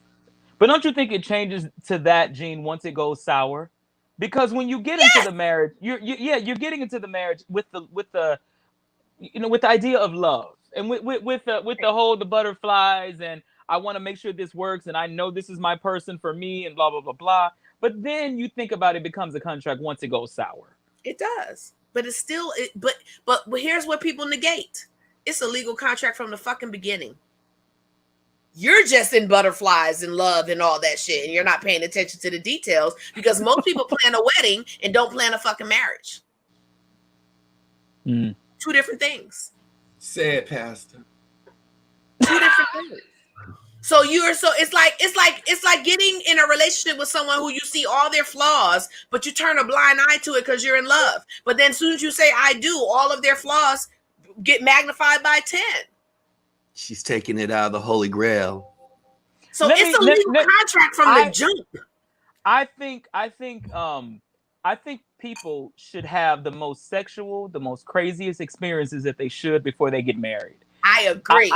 I think that you should go whole hog wild because there is something about that marriage that you're not gonna like because you wanted something else in the beginning, but you were happy because of the proposal. You were happy someone said, "You choose me? Really?" But then you find yourself like, damn, I shouldn't have got married right now. Is that what's going on, Patrice? You got rid of your bucket list. Get rid of your bucket list so you have no regrets after you get married. You be like, shit, I done that. I done done that. Sharon Fletcher's comment. Marriage has always been a financial benefit. I want to read this. Sharon said I'm going to take this back. What she's saying could not be more true. In the 14th and 15th century, you didn't get married to who you love. You got married to someone in your financial class. You hoped that you loved them later. We have built our standard of marriage based off of that concept. It comes from that. Mm-hmm. So the fact that we try to remix it and put love first is really stupid. Because in Europe and in the Middle East and in India, you marry based on the dowry. You not without my daughter. Think about that. So we have that concept, and Americans in other places now have said, no, we're going to keep the contract in place, but we're going to do it for love. No, motherfucker, that's wrong. That contract needs to be adjusted. I'd rather have a spiritual marriage with you and put a trust up so you can be handled when I'm dead than deal with it the way that they told us to deal with it. So then is it fair to assess, Jay, that you are waiting for 50? I don't know what is fair. I ain't waiting for shit. I'm living day by day. I love how you went. Go back to what time. That's the thing. No, marriage is different for everyone. I have no expectation. Zero. Because you've done it before. Because I've done it before. I was 23 when I got married, and I was with that person for 17 years. So Tanya said, I was married for security the first time, and the second was for love, and the marriage nor the wedding. Okay, so Tanya, see, I didn't even know you was married twice. See, look at that. I learned something new. Let me ask the women on the forum something. Jalen Lewis, it's stupid if we're trying to do it that way. Because if I was in Europe, I'd rather marry somebody in my financial class and figure out how to love them later. I'd actually rather that if I was groomed for that as a kid. But I'm not groomed for that. I'm groomed to fall in love first and love them the way that they are and hope that it works out with that financial contract in place. That's dumb. Wendy said, I was married first because I was young, drunk, and naive. Well, that's why people go to Vegas. Going to the chapel. That goes back to the question you asked, I think, last week, CJ, is like, should you marry somebody that you didn't have sex with? This, I mean, no. When you asked me about preachers fucking each other, I'm joking. Go ahead. And would I forgive the preacher? Well, I changed my mind. Yeah, you can fuck the preacher that married you. That's what you can do. You can fuck the preacher that married. Because he want to fuck you anyway. We are now pushing rewind. He want to fuck you anyway. I'm just gonna act like I ain't hear that. I mean, you come to it and it's like, just like Jay said, there's a lot of women that just go through the motions and are never satisfied. And there's a lot of men that go through the motions and aren't satisfied. Doesn't mean that they don't come, because you could blow on the dick and motherfucker could come, but it doesn't mean he's satisfied. There's a distinction there. So, I mean, it's like some motherfucker, doing a blowjob and it's like, hold it. Did nobody touch? You didn't take it. There's a class for that. Put up with Would you like me to send you the link again? Look, Some people are in love All I with wanna love do- and pay you no know that? attention to the process. She says, in Iran, we have 20 proposals by 25, and then you old. LOL. So the pressure's real. I married at 34. That year, we wanted to have kids. There's nothing wrong with that. I don't want anybody. Nothing wrong with that at all. Nothing wrong that with I that at think all. marriage is wrong. I don't. I just think people don't pay attention to the details before they hop into it. And just because you feel like you want to be married, don't project. Look, let me tell you. Let me tell you about us as men. Okay, I don't view myself as attractive or how y'all see me. I just see Chris when I look in the mirror. You know what I'm saying? So when what? You know you fine. Stop it.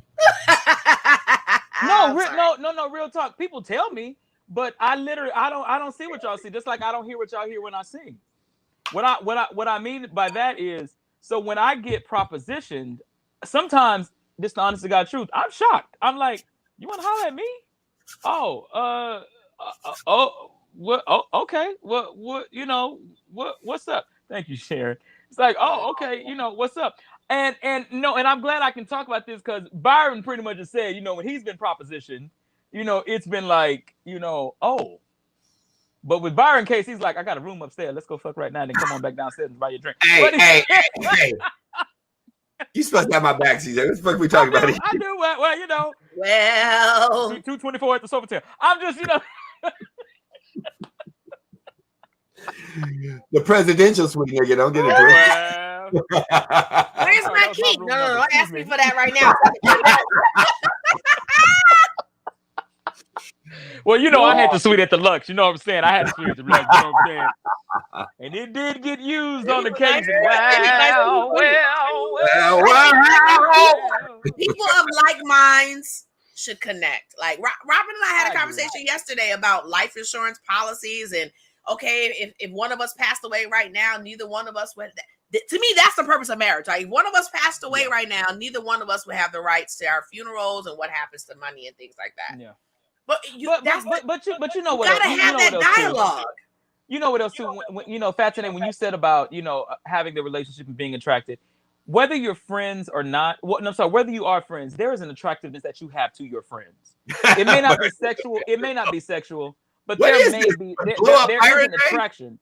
What do you put on your face, Byron? He's putting coconut oil on his face. No, shea butter. Oh, shea butter. I hope that's not the first coconut oil he showed us. But you know, there is a certain y'all took a couple of sips and took it 100 real quick. Oh, Jaden, you got to be on our show. We don't hardly have to sip before to take it to 100. We go there. But what I'm saying is that, you know, when you're in relationships with friends, there is a small bit of attractiveness that you have with each other. It has to be there. It could be spiritual. It could be mental. Something. Yeah. People always want to go for sexual, and it's not that all the time. It's just not that. My dick is sacred. I don't want everybody on it.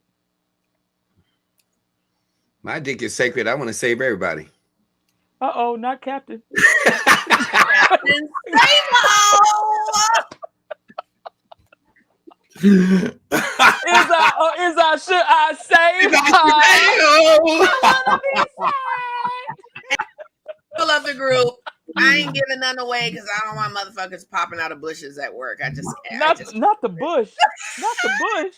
Didn't we talk about shaving that motherfucker last week? And now you got a talking about stalkers. Boo, nigga. Boo. Boo. Well, now that the drink has set in, it's not for me. It's okay. Now that the drink has set in, I think. Hey, Dave, what's cracking, Dave? Byron, go down and listen. Let's see who owned this motherfucker. My baby Sophia's on here. How you doing, what's up, girl? Sophia? Dave Sokova's on the phone. Fatine, Patrice, Tanya, Claudia, ¿cómo se va? Tanya's been very active in this conversation. I just want y'all to know she's been very active. Sure has. Ruben, of course, Walmart probably got life insurance on all of us. What the fuck, Ruben? Jane and Lewis, long lost brother from another mother. My little brother just don't know where the hell he is. He pops up like every 6 months. Don't know where the hell you doing, boy. But you do need to get in touch with me. Adia, she's always a quiet, but she always there. She's consistent. She was speaking today. Was she talking today? Jaden, is it, what's his name again? How you say it? Jaden. Okay, Jaden. Jaden been active today. Is this not his first time? Jaden Lewis, what up? I know he was like, we are in your neck of the woods all the time, Jaden. Jaden is the new LOL stick. Oh yeah, because I was like, I've Stick never around, Jaden. Yeah. Sharon Fletcher, I hear she's been very active on this call. Yeah, Sharon Fletcher's been active and very vocal in this conversation. Always. Love you, Sharon. Yes, we do. I love you some. I love me some Neha. Neha, if you were closer, I would try to step to you. I ain't gonna lie. Ain't she pretty? She's very pretty, and she sends me notes randomly. Just a beautiful spirit. I would try to. Amazing spirit. Monique Davis. Yes, Monique Davis. Hi. Amanda Pandle. Michelle Missy White. Missy, what's a ta? Text me so good, I say blah, blah, blah. Sika Harris. Sika been chiming in. Jane is in there. Let's see here. Who am I missing? We got Fatnay. We got Patrice. We have Amanda Panda. Oh my God, I'm stuck in camp. What the fuck are you talking about? Okay. Then you have, oh no. Some people put it in. Let's go. Dwayne Mighty is on the call.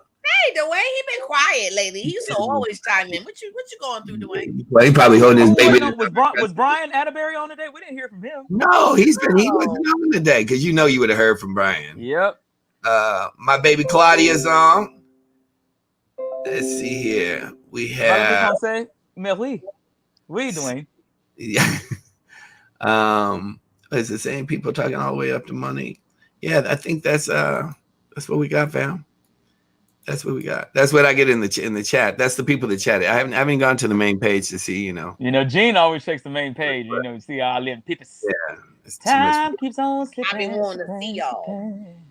Into the Why chicks future. always ask their man after he cheated, do you love her? No, he doesn't. But more importantly, he don't love you either. Walk away. I didn't expect him to do that. Uh-oh. Well. Jesus. We were talking about that a while back. Yeah. The right way. Women ask that question all the time when a man cheats. Do you love her though?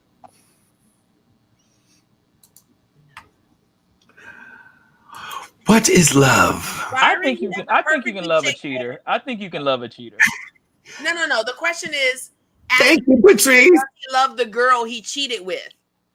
Honey, can we just pause for a minute? Patrice, can we pause for 1 second? Patrice said I have the most perfect shape head. Which one? Look, I'm sorry. We want to go back to that. Look.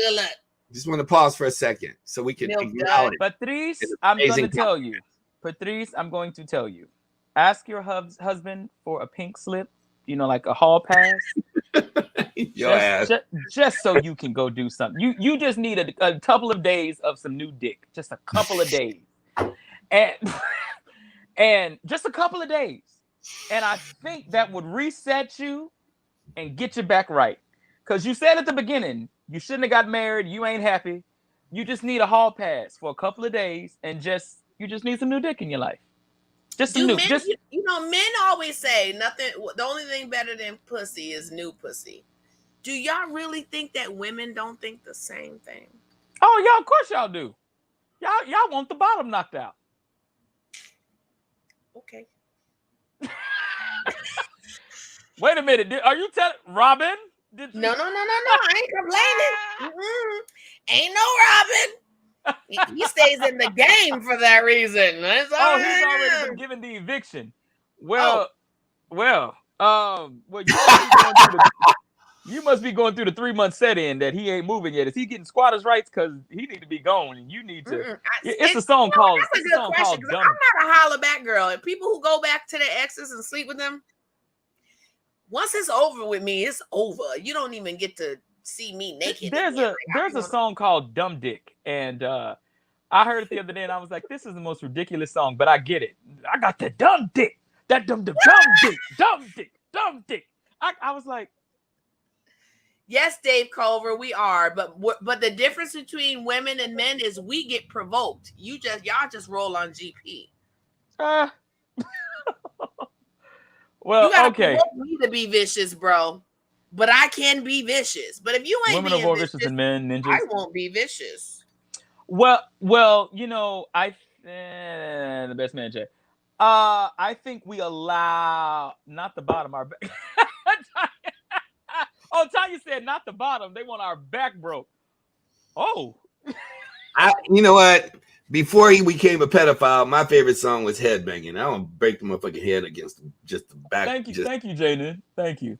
Well, the reason why we're doing this is because of COVID reasons, and also I'm on a TV show and we get tested 3 times a week, and I can't be with a lot of people. So, but we will definitely keep that in mind, Jaden, because that's actually something that we do. We want to collectively get together. That he has a creative space for us to do a podcast, and yeah, so that's awesome. That's awesome. Yeah, we have a few spaces that we could actually do it in, but this is actually the reason why we do it this way, because of COVID. So I appreciate that, Jaden. Yeah. So yeah, okay. So Gene, go ahead and get us out of here, and then Byron, we need some words of wisdom for the dumb dick folks. Bring back your children and your senior citizens. You can... Saying senior citizen starts at 55, so bring them hoes back in. Bring them hoes back in, right? Bring them hoes back in up here. Because you know there's some old hoes, right? All my hoes is honest. All my hoes is honest. And I'm an honest hoe. I'm an honest hoe. How your hoes is honest? Because you never know where I'm going to be. That's true. Where's Waldo is the truth. Hey, I floss every day and I buff my head. I'm telling you, I'll talk to Byron. He'd be like, "Oh, I'm in LA in the morning. Then at night, where you at? I'm in Colombia." What? Yeah, I was like, no. One time I called him. Colombia. Wait a minute. One time I called him. I WhatsApped him. He was wrapped Bitch, up. I'm in New York. He was one time I called him. He was wrapped up, and all I heard was. And I said, "Bro, where you at?" "Oh, I'm flying back to LA." I said, "You on a private jet?" Yeah. Flying back to LA. You good? You need me for anything? I was like, "Nah. I'll see you when I get back." I was.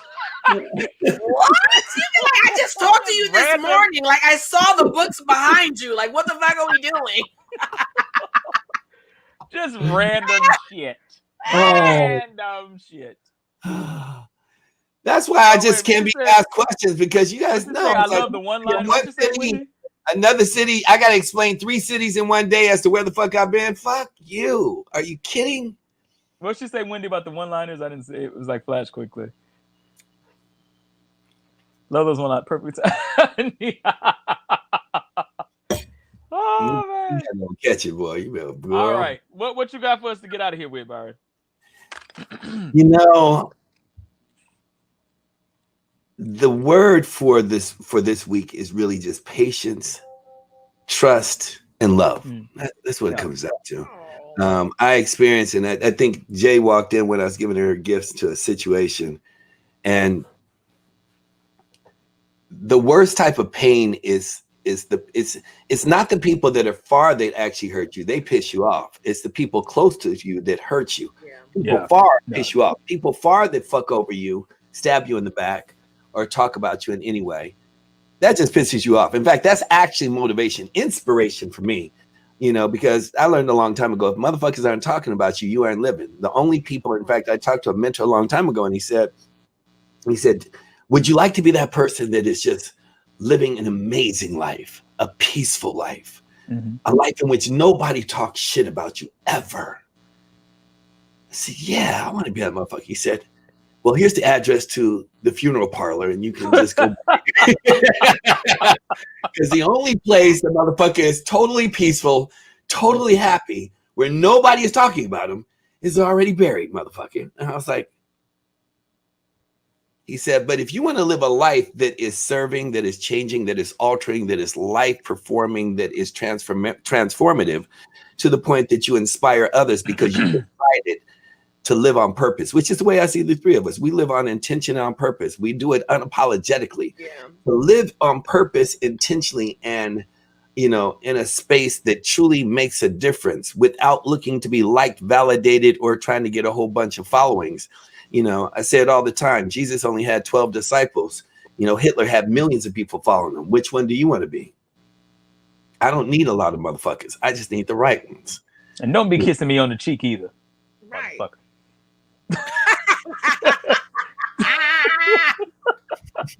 Selling me for some damn coins. Don't be kissing me on the cheek. Having a cold sore and shit. Kissing me with your Talking about herpes lip. Damn shekels. I don't want no shekels. Kissing me on the cheek. Then the call your more- other homies to come and do some stuff to me. Fuck you. I can't take y'all motherfuckers nowhere, goddamn. Nowhere. Yeah, Go nowhere. hang on that damn tree, motherfucker. I need to take y'all to a funeral. You know, they'd be like, why are you laughing and shit? They're like, shit, that shit was just funny. Did you see the fucking pastor? It is. So it's bad, though. We were like, ah! Like, hey, pastor. Spit on my face. I still want people to get my funeral. I'm gonna pop out the motherfucking coffin. Y'all motherfuckers thought I was dead. No, You be like, I can see you going, I don't like this music. Move me to another place. Right. I'm gonna have a screen come down and say, "Don't you have that bitch singing my funeral ever again? Ever again? Get off that damn mic. I'm gonna sing I'm my gonna own pop damn up in my funeral." coffin. Go, oh, you thought I didn't know you was coming? I told you not to be here, didn't I? I'm like, oh, don't kiss me. Don't kiss me when you pass my by. Don't kiss me. Start the music when she leaves. Start the music when the bitch leaves. No, I'll wait. Barry, look what Neha said. I can't have you on IC training calls ever. Oh, Jesus. Difficulty is the cost of admission to an extraordinary life. Is it, Jaden? Because I really haven't had anything difficult to have a wonderful life. I'm be honest. I've had things where I've had to navigate through, but not everybody has had that. But thank you for that. Yeah. Get out the face. You know what? It's an amazing. This has been. I was talking to a guy. I haven't been to bed in 2 days, which is nothing new. No. And Jay knows I've been up all night because I was waiting up for a massive business deal over in Israel by way of London and China. Mm-hmm. So he didn't call until 3 a.m. Then I didn't finish the call until 11. And it's a lot of things being pinged within this world in which I'm living. But it was amazing to see the transparency of people that play at such a higher frequency. You know, it's amazing to see the shit that they go through and have been through, like each one of us. But like you said, it's how you deal with it. I think Jay just said this. It's not what happens to you, it's how you deal with it. It's not all the pussy pictures and the dick pictures coming through on Robin's phone or on her phone, but it's how you respond to it. You know, and I think if we actually take that, Because don't think we don't get them too. And I'll never forget that time at a national where I got them and Robin saw them and was like, I don't know whether to choke her or to figure out what the fuck. You know what? That needs to be a topic for next week. I want to know, honestly, if I could get a poll. And y'all can comment in the section. This shit was just sidebar. Jay, it's her fault. How many of y'all motherfuckers like to be choked? Really? Oh. Look at Jay. I mean, come on. I want all you really. I mean, likes to be, because I'm finding that's something that's like.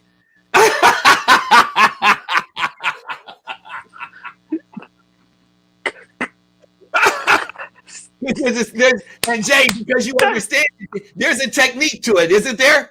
Yes, don't let me lose consciousness. Right.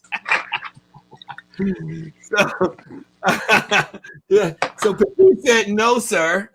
When he said telling this lesbian fantasy, no. I I just got warm. Let me tie my hair up. I'm gonna tie my. Yeah, let's bring that to the table. Oh, I'm a Lord, little I warm don't know in what to here. say about that. Oh, well. Claudia said no. Amanda just started laughing. She's still laughing. Listen. I'm gonna say something. You had to pull your hair back on Ladies, that. I sure did. Watch the movie 365 before next Tuesday. It's a graceful way to do that. Monique said no. Elisa, my mother watches the show. Don't think your mama ain't been choked before. You got here, didn't you? Oh, the thought of my mother. Caroline said by the right person, yes. Ah, Yes. I don't want to be choked and robbed. Like that's different. Jesus. And we brought the children and the old folks back in. Put the Lord, kids back up. We got a different topic here. Let's be clear. I just can't believe we talking about. I don't want to be choked, robbed, and beat. Sophia said no. Yeah. Well, you ain't been Your choked right, ass honey. just got black for being offensive. Really? In our room? Patricia said a little rough, maybe, but choke. Well, what's a little rough? Nigga, what I mean, Love. We don't mean choke like robbed in fight choke. We mean restrained. It's okay. What I would like to bring is peace to this conversation. Be still. So even I've been blocked from comments. Really? Wendy? Wow. Oh yeah, Erica. A lot of people been blocked from comments.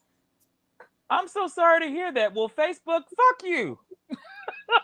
Oh no, I don't really mean that. I'm just playing.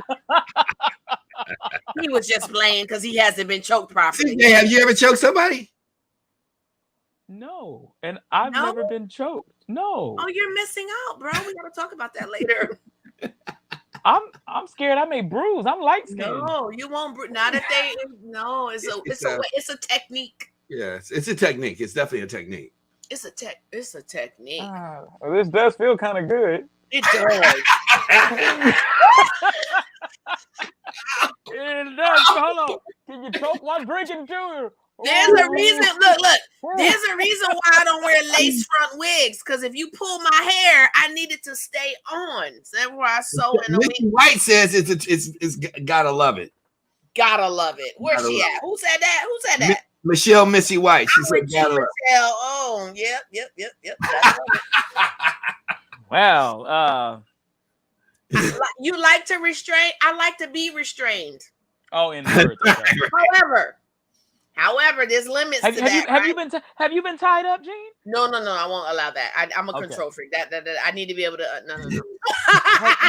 But have you did the tying? Why would I tell you that?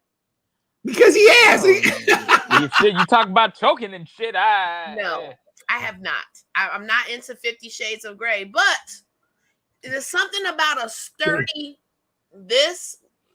It just depends on your Jamie said it's more of a medium. What did you say, Jenny? Where you are over there? You said it's more of a medium pressure class for them. It is. So I guess what Caroline said all my natural.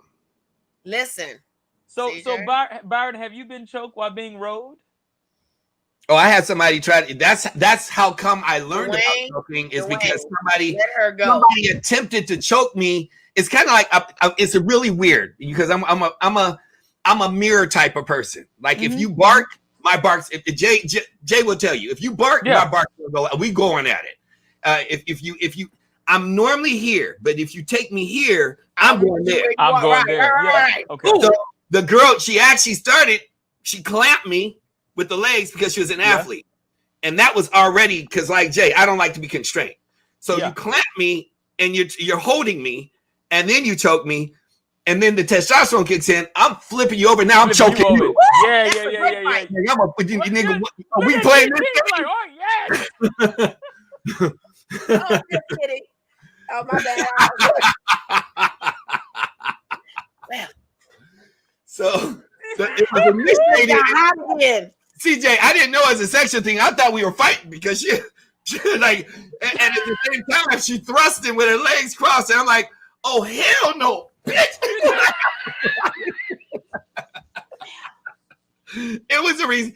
I reacted. I was just like, she enjoyed it. She enjoyed it. I heard her like Patrice this. Johnson, Jagger. there is the class. You went, oh, you wanted like this? And I did. Yeah, I thought we were fighting. She was just in euphoric. She was like, Byron and CJ, how do you feel about the claws on the back? I've never had that either. No. I am not a scratcher. No, my gosh, no. I am not a scratcher at all. Jaden, I talk more than I do. I don't like marks on my body. I might be Yeah, a gentle I biker, mean, though. Scratch. I've had it happen. I don't. But it's like, here's a pillow. You need to grab something. Here's a Don't pillow. put your fingers in my mouth. Don't beat me. No? Don't slap me. I don't want no fingers in my fucking mouth. Hell no, I don't No want that. No. Jagger, we didn't give a shout out to Jagger. He said a shot collar. I love it. He said a shot. No.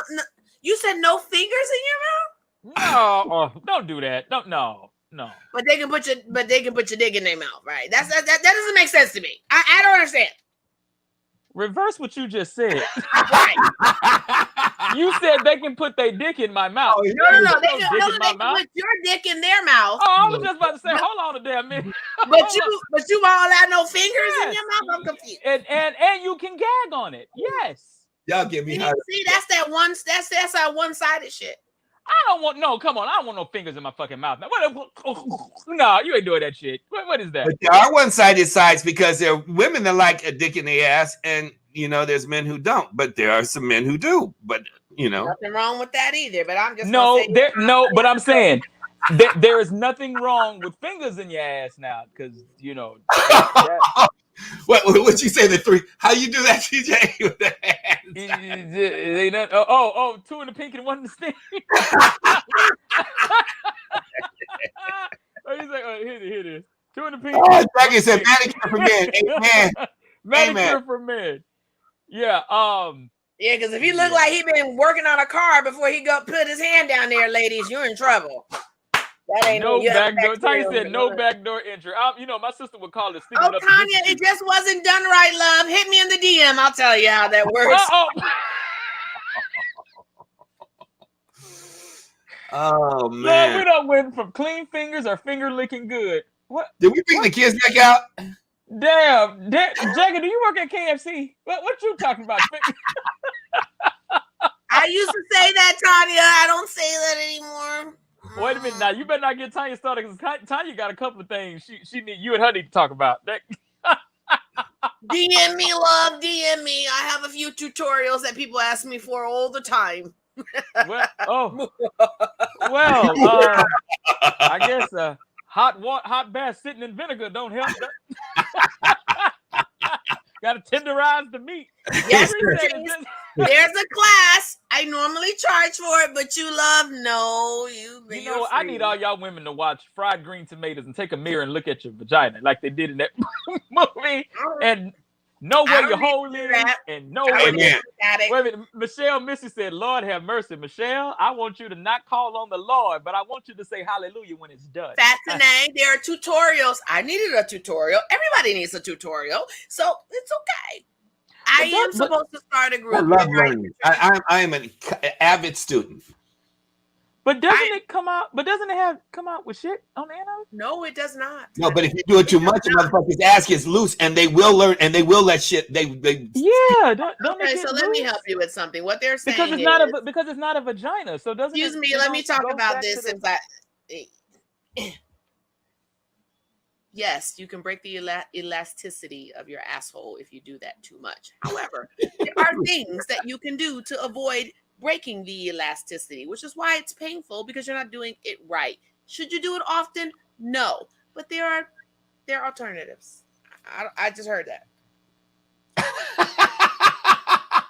And you want me to stick a finger in my mouth? You can stick a dick. And if I can stick a in my mouth, you should be able to handle a finger. I don't understand what the problem is. What's the trade-off here? If you can put a vagina in your mouth, you think a vagina is better than a finger? I'm not even putting a vagina in my mouth. Oh, we broke up right then and there. We went to brothers. That's why we brothers. No. What I'm saying is, I just haven't gotten there yet. I just haven't Okay. gotten. I haven't see, gotten and there that's yet. why I'm at that age right now where I ain't got time to wait for that. I need you to go do that first, so you can come do that right later. Oh, daughter locked back up in the room. TJ. We gotta go put that daughter back in the room. What's up, TJ, I will tell you, putting a vagina in your mouth, that is a technique. It's a tech. That I know. My cousins have tried to show me, and I'm just like, yo, I ain't ready yet, yo. Like, because You you should gotta. hit your big brother up. One of my cousins. You need to shut the fuck up. Oh my, no, You my brother. He'll teach you how to do the alphabet. My brother and I was just about to say, he told me to do the alphabet. My brother and I have had conversations. He was like, spell ABC, and then he was like, hold it clean in your mouth and buzz on it and blow on it, look lightly. Oh, my brother told me, he told me all of that, you know? And then TJ, you were referring to me for another conversation.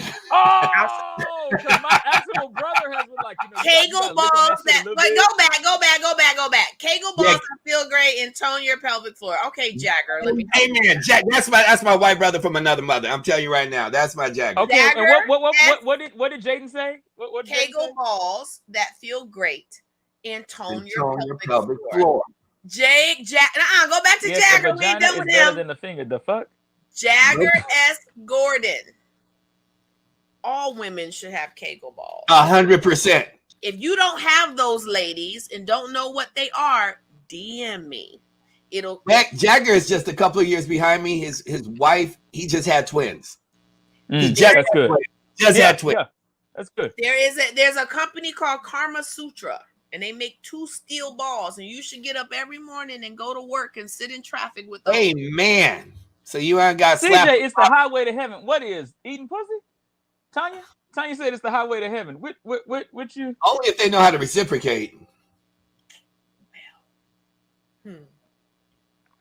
The highway, that means there's 2 roads. Northbound and southbound. It's just Claudia said distinction. Like it's never an off moment as long as there's 3 holes. If one is not working, the other 2 do. Yeah, my girl came home and she said, you know, the pussy doctor said she couldn't have none. The pussy was sick. I said, well, what, you know, that was your gynecologist. What'd your orthodontist say? How's your mouth, bitch? Well, you know, Missy had a song that said, all the boys to the yard. Missy had a song that said, "Pussy don't fail me now. I gotta turn this nigga out because he don't want nobody else." Jagger S. Gordon, don't tell it all. They won't get it. As long as I'm gonna tell you, ladies, it's if you can get through your entire week with those in, you can change your life. Jagger is putting up a link in Cosmopolitan. Caroline said, "Whose milkshake bring all the boys to the yard?" Not yours, Carolyn. Look, not yours. The chicks who never has to say it, but other people say it for her, that's the milkshake that brings it all. Carolyn, I want you to listen to Missy's song. It's called Pussycat. I'm telling you. Pussy good. And it's okay, so right. well, what makes a bad bitch? We had that conversation. I was gonna say, well, what makes a bad bitch? What's your definition? What makes a bad bitch? I think what makes a bad bitch is I think this is out of control. I'm sorry, CJ. Do me right, and I'll have you speaking in surprise. What you say? Gene, we had with your D's across the screen. I don't know what makes a bad bitch. I don't even really want you calling yourself a bad bitch. I just want you. Because I think it gets thrown. I don't think. Okay, I'm glad you said that. I think a real bad bitch never has to call herself one. No, other people do. Not at all. Not at all. Not at all. Not at all. What makes a bad bitch to you, Morpheus? I need to release after this conversation. I need cocoa butter or something. Shit. Y'all got me bombed. You have to put your hands up here like. I think about it louder than her words. I agree. That's me and cocoa butter later on is this. Jean Grey, it's like a bad bitch is kind of like Margaret Thatcher. If I got to tell you I'm a lady, I'm probably not one.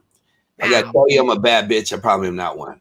You know, I look at that of even across the board of all these social medias of women's empowerment. You're empowered. I'm goddess power and all this other shit. If I got all that, I'm a boss. You gotta say you a boss. Yeah, I mean, I don't. I am who I am. And motherfuckers asked me, it was like, well, why don't you, when you go, when it's kind of like what CJ was talking about. It's learn. That's a whole nother conversation. We need to wrap this shit up. Where are we at? 2 hours and 6 minutes. I'm gonna say this about what CJ said earlier in the show, in the beginning of the show. Life for bosses, true, authentic bosses, is learning how to become an impact player. An impact player, if you are who you say you are, if you are who you aspire to be, if you are who you are becoming and constantly growing into until you hit your grave, then you don't need to talk about yourself. You don't need to. If you truly are the shit, then you need not say anything. There's too many other people talking about it for you. That's right. I never have to talk about who the fuck I am because I got enough motherfuckers telling people who they think I am, good and bad. Yeah. More good than bad. I say it's a good 90, 92, 8, but those negative motherfuckers run around a whole lot. And if I hear one more woman say, "Oh, I'm gonna help my other queen. I'm gonna help the other queen adjust her crown." Oh my God. I'm gonna take the crown and hit her in her fucking head and stab her in the heart with the goddamn poke. Just stupid.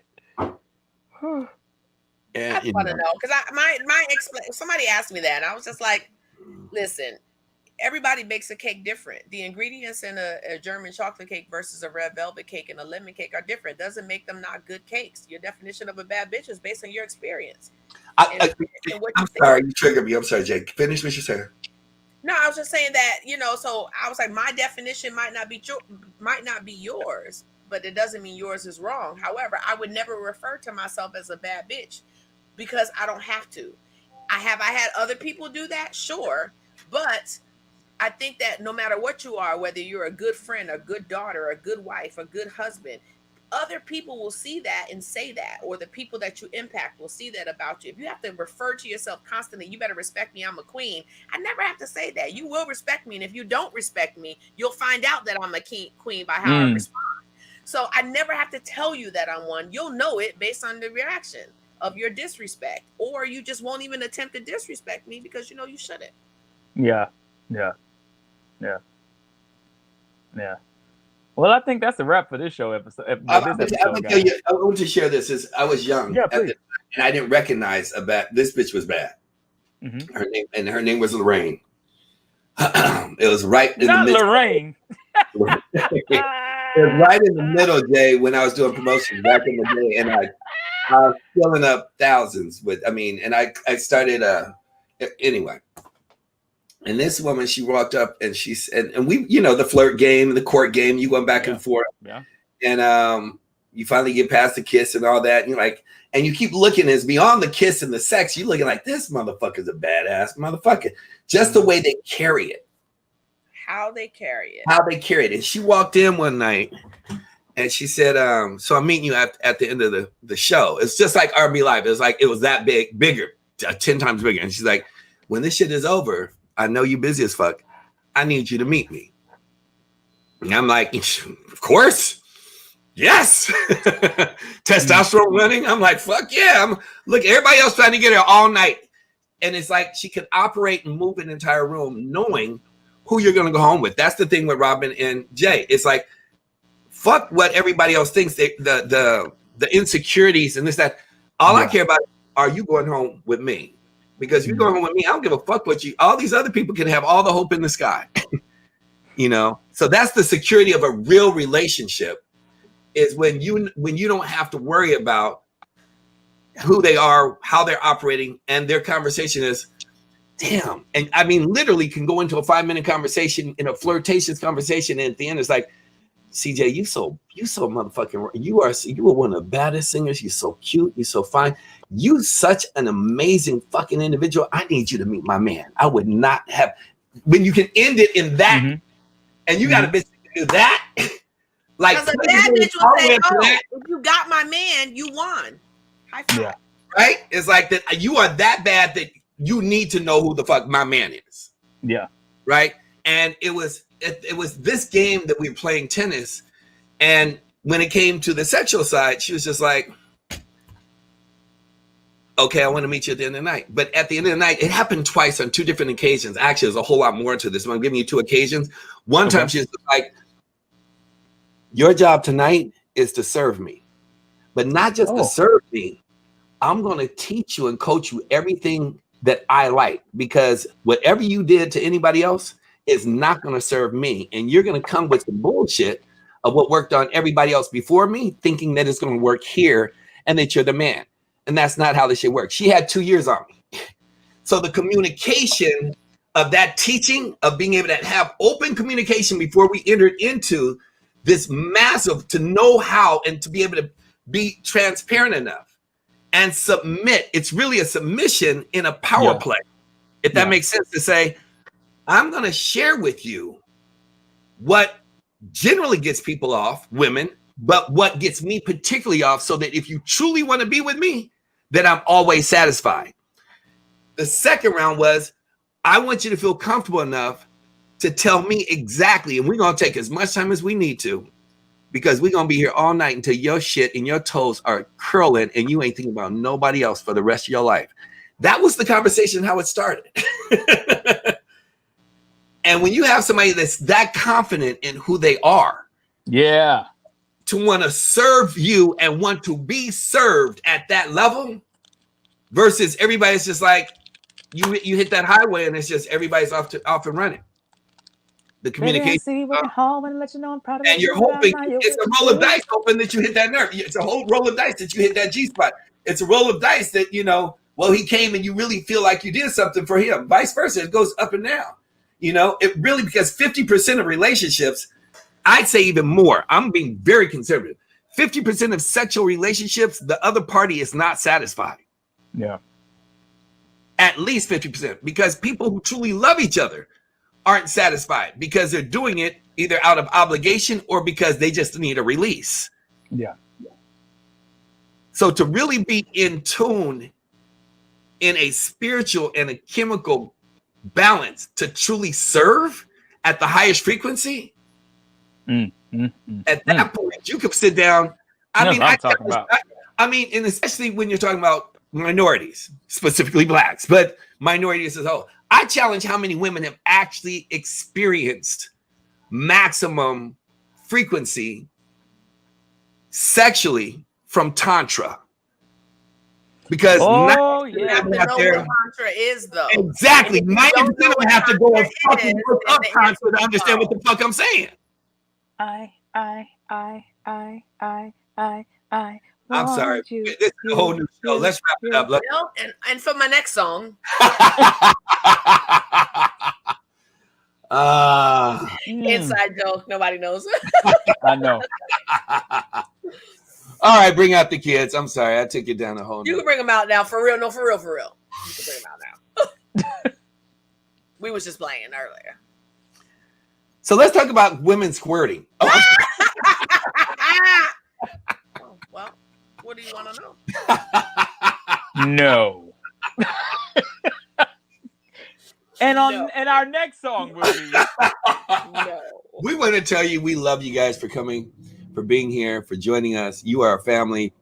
We are definitely going to find a platform that we can all join in and integrate with this conversation. Jagger, you are on one. I am loving you being a part of this tonight. Yes, Via, you know me. I'm just all of you guys. I can't even. Alicia, apologize to your mother, but I know she's smiling from ear to ear, so it's all good. Y'all stop discounting y'all mamas. Y'all got here because of this stuff that we're talking about. They did it at least once. Twice. 3 times a lady.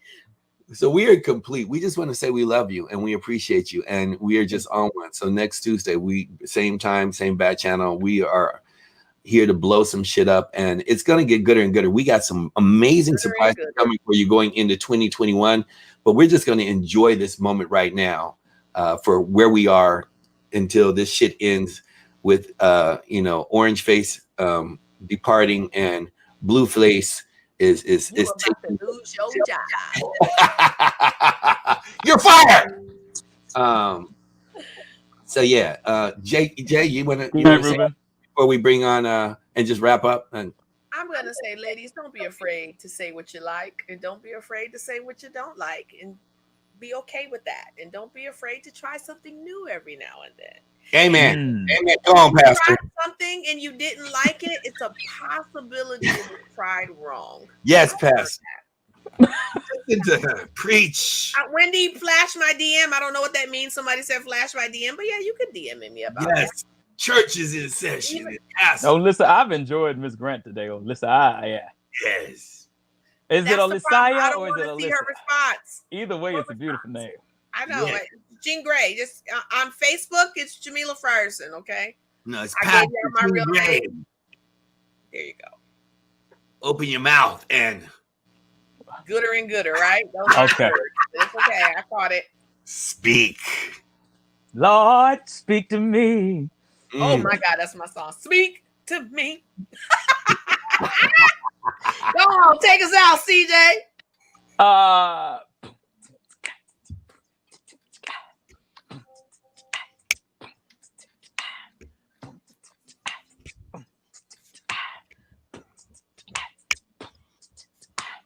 Peace and blessing manifest with every lesson learned. If your knowledge worth your wealth, then it will be well learned. If we were made in his image, then call me by my name. Most intellects do not believe in God, but they fear us just the same. Oh, on and on and on and on. My cipher keeps moving like a rolling stone. On and on and on and on and on until the break of dawn. On and on and on and on. My cipher keeps moving like a rolling stone. On and on and on and on. I was born underwater with $3.06. Yeah, you might laugh because you did not do your man. 1, 2, 3. Damn. Y'all feel that? 1, 2, 3. The world is turning. Oh, what a day. What a day. What a day. The man that knows something knows that he knows nothing at all. Could it be the summer in your summertime and colder in your fall? If we were made in his image, then call me by my name. Most intellects do not believe in God, but they feel me the same. Oh, on and on and on and on. My cipher keeps moving like a rolling stone. Oh, on and on and on and on. My cipher keeps moving like a